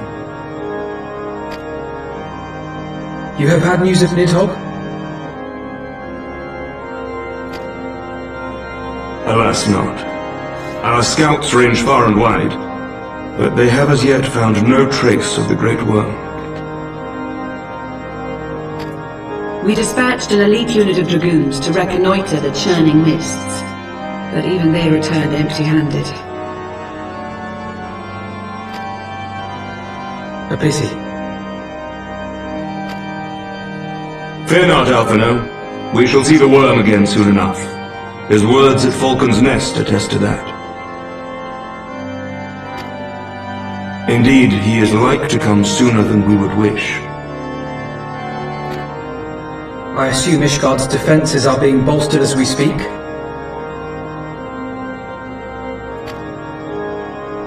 With all haste, I mean to call upon every able-bodied warrior at our disposal, from the knights of the Four Houses to the men and women of the Watch. But I did not summon you to discuss strategy. What then would you have of us, my lord? I will speak plain. Now that Nidhogg is possessed of both of his eyes, no mortal force we can muster will repel him. That being the case, we must needs recruit an ally of equal strength.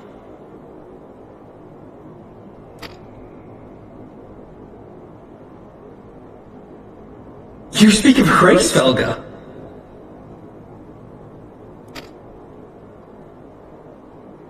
I do. To whom else could we turn? That he is Nidhogg's equal I do not deny, nor can I name another. But convincing the reclusive creature to do battle with his own brood brother will be... how shall I put this? It will be no small undertaking, yes. Estinian's report was most particular about Hraesvelgr's unwillingness to involve himself in the affairs of men.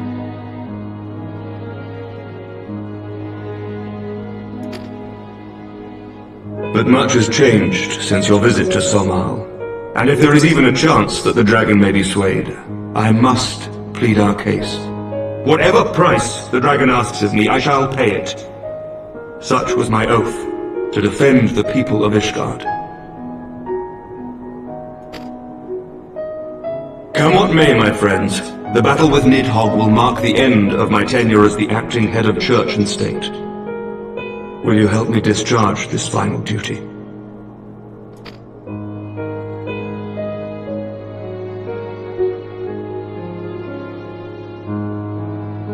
We will, my lord, though I fear our involvement offers no guarantee of success. Come then, we will depart at your leisure. Thank you, both of you.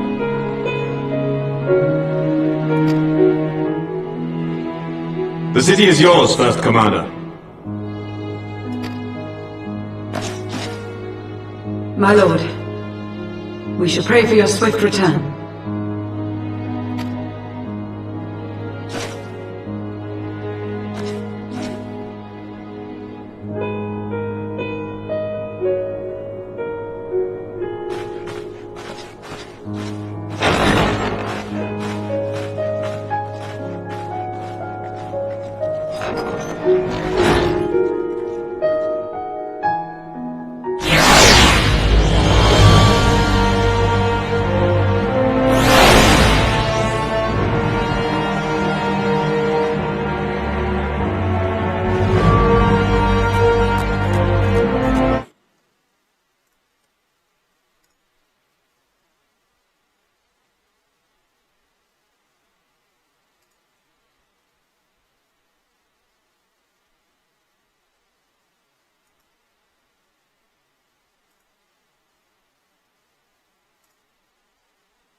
It grieves me to impose upon you in this manner, but you, of all people, understand the threat we face now.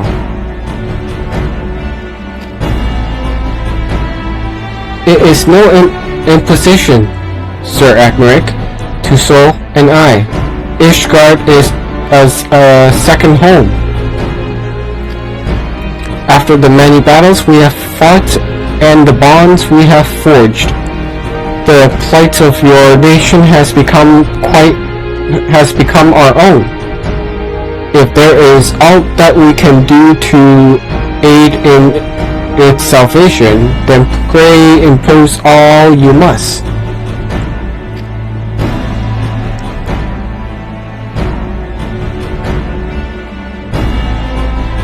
You are true friends. Shall we be about our task then? We have no way of knowing when Nidhogg's shade will strike, but we must assume that time is not our ally. Indeed, with that in mind, I have taken the liberty of dispatching a messenger to inform Mistress Taru that you will be escorting me to Solmai. I confess, I did not provide the exact details of our destination, as they are as yet unknown to me.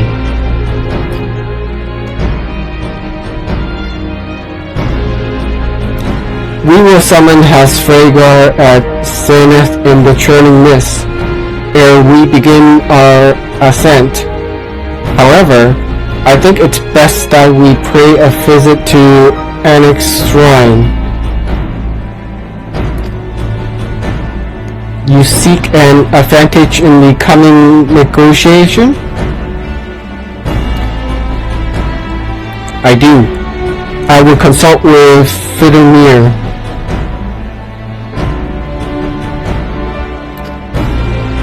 I propose this in part of our concern for her condition. Were she to succumb to her wounds, it could have grave consequences for our alliance. That apart, she may be able to provide insight into her sire's current state of mind. Well reasoned. To the Dravanian's forelands, then.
So, the younglings have learned their place.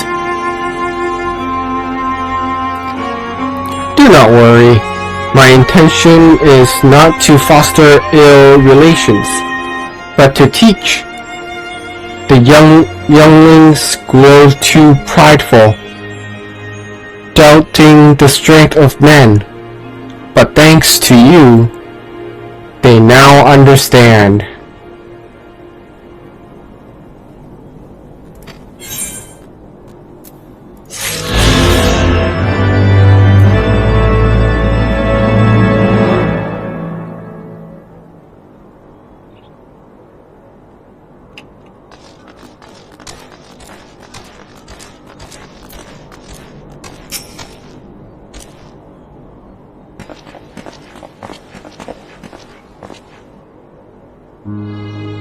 Ah, 'tis the warrior of warriors and her companions.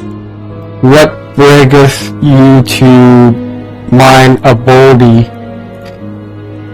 Pray forgive us for disturbing your recuperation, Fiddlemere. I hope your wound does not pain you overmuch. Didst thou imagine me close to death?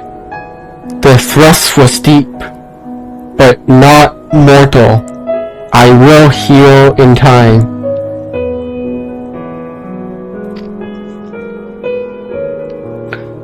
Full glad am I to hear it. You were the guest of honor at our conference, and we failed in our duty of protection.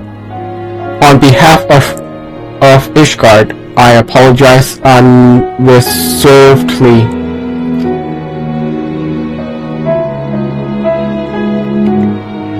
I am a dragon full grown, and thou thoughtst to protect me, mortal.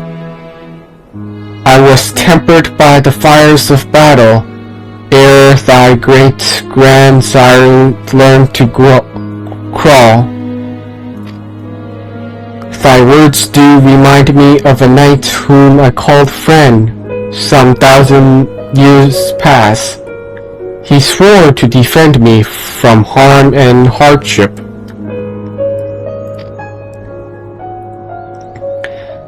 Would that we could return to that era of peace, when men and dragon knew such comradeship.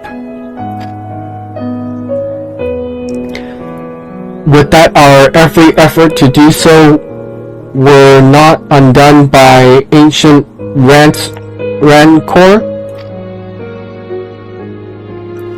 For a truth, there can be no peace while Nidhogg's shade yet lingered.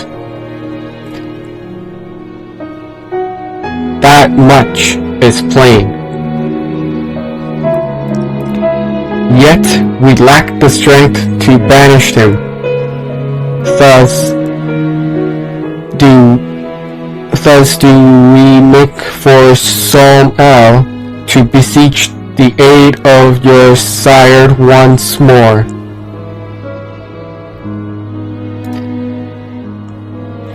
Fully, thou knowest as well as I know he will answer.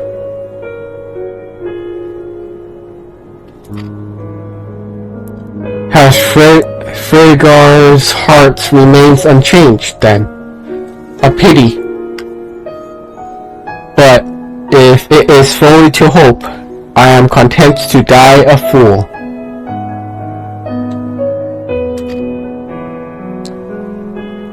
As hath ever been the way with thy kind, go then, be warned. The Shade's presence hath driven its minions to frenzy. Thank you, Fiddlemere.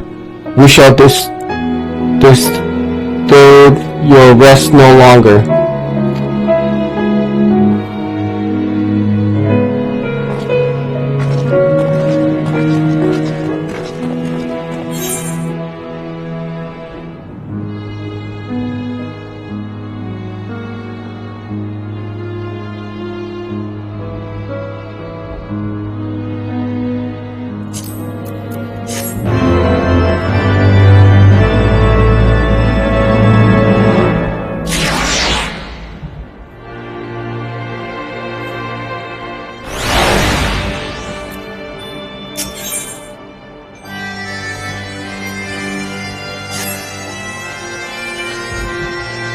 Though I expected no better answer from Fiddledere, I take little pleasure from having been proven right.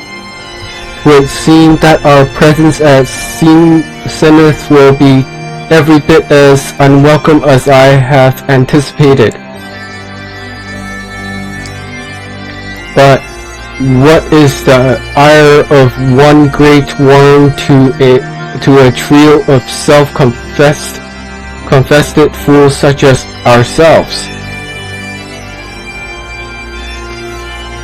Let us begin our ascent. After you, Master Alfina.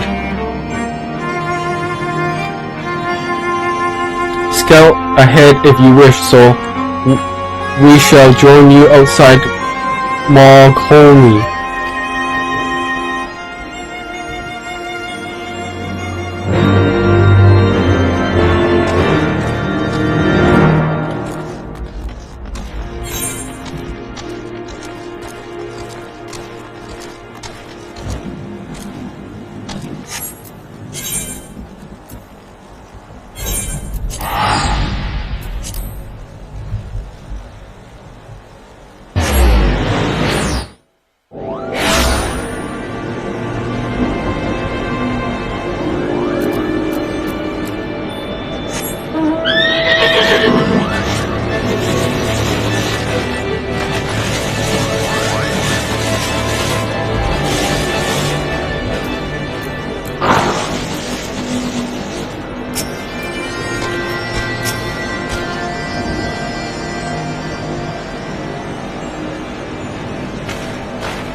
I have heard tales of the world above the clouds, but never did I dream one's mind paints a pale picture of its majesty.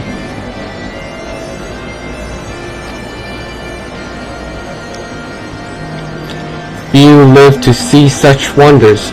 I am reminded of my first visit to this peak, when Estamine and Yasore yet walked at our side.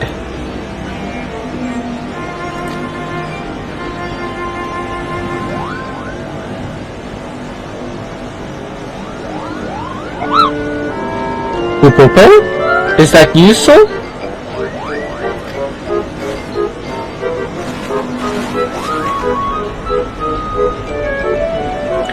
Ah, if it isn't Mog.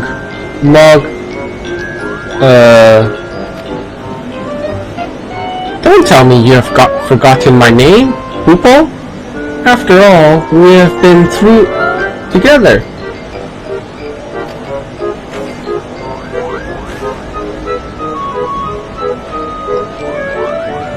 But at least you remembered me. You do remember me, don't you, Sol?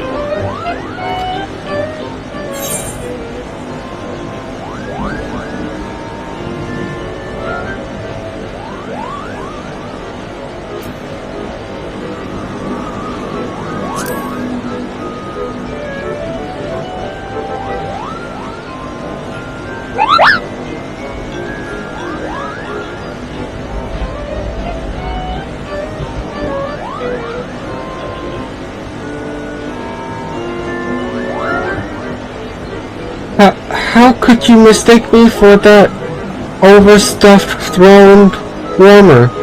I am Moghan, the courageous Mogul who guided you to Zenith, Kupo. But putting our shared history to one side, what brings you and your friends to Mokomi, Kupo?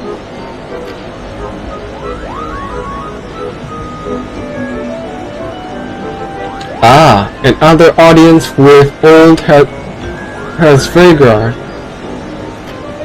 Well, I hope you have brought the horn, Kupo. With the winds as gentle as they are, a good loud toot should reach the great worm's ear easily enough. That is good to hear, Malkan. Thank you. We had best press on to Zenith while the winds are in our favor.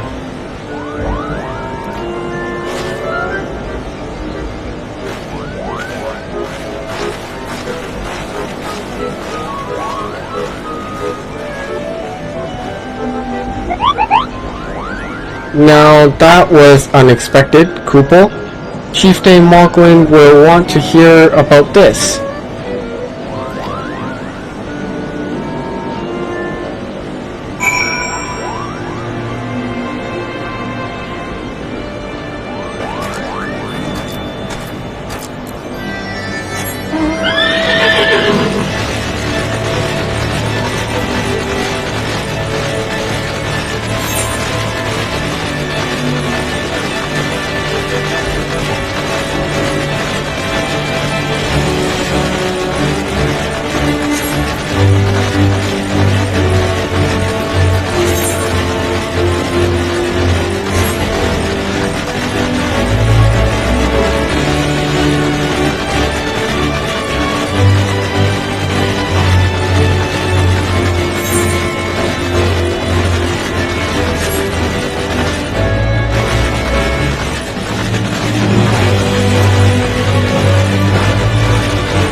I'm gonna be right back.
Dare summon me again, mortals?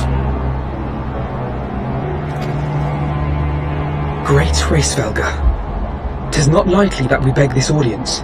Pray hearken to our words, for they concern the future of man and dragon both.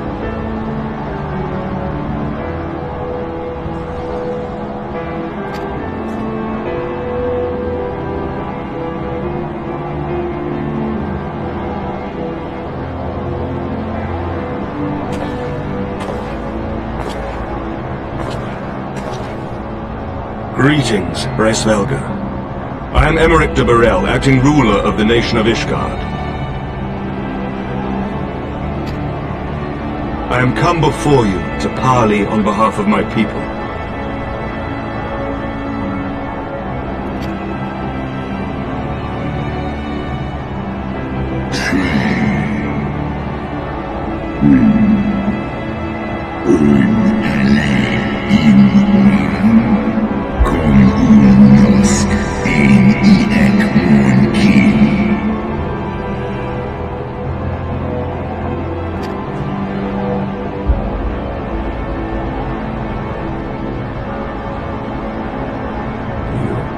Foresaw mine intent.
We understand that in your despair at man's betrayal, you seek only the refuge of solitude.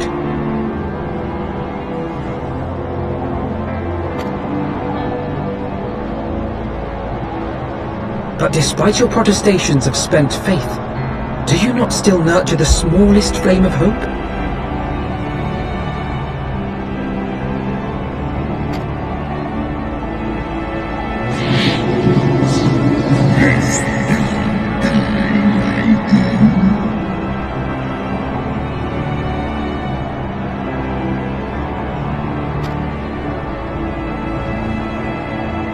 I do. If you claim I see falsely, then tell me, why did you consent to bear a Zell upon your back?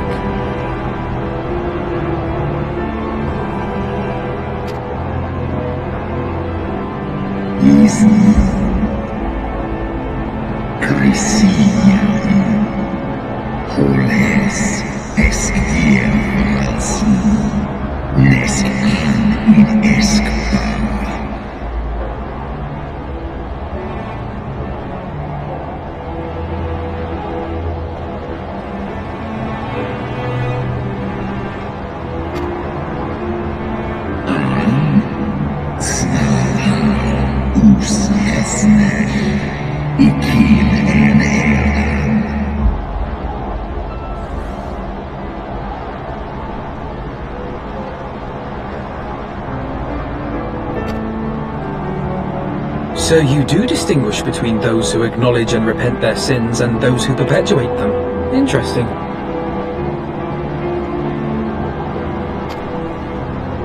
It seems to me that you have not, in fact, lost faith in mankind as a whole. Rather, you weigh our respective merits by how we allow the past to influence our future.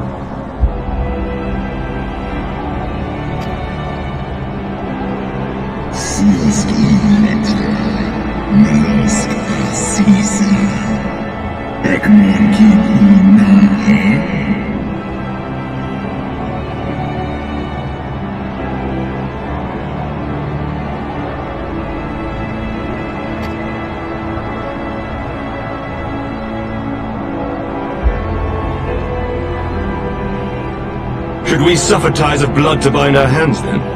Nay, if the crime is one of unconscionable evil, we must needs condemn it, even should the transgressor be our closest kin.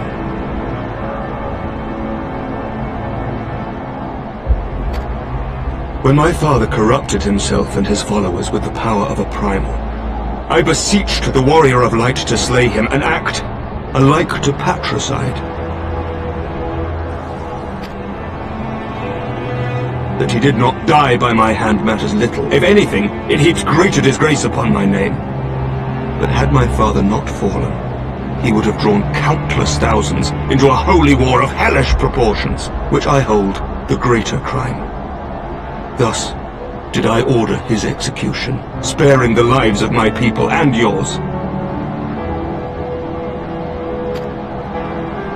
Alas, your brother Worm now prepares to murder those whom I sought to spare. What is more, he has taken my comrade's body for his own. But if I must slay my dearest friend to defeat my direst foe, I will not flinch from my duty.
siehst ihn. Scoring less evil.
Okay, and that is all for today, and until next time, have a good day or night.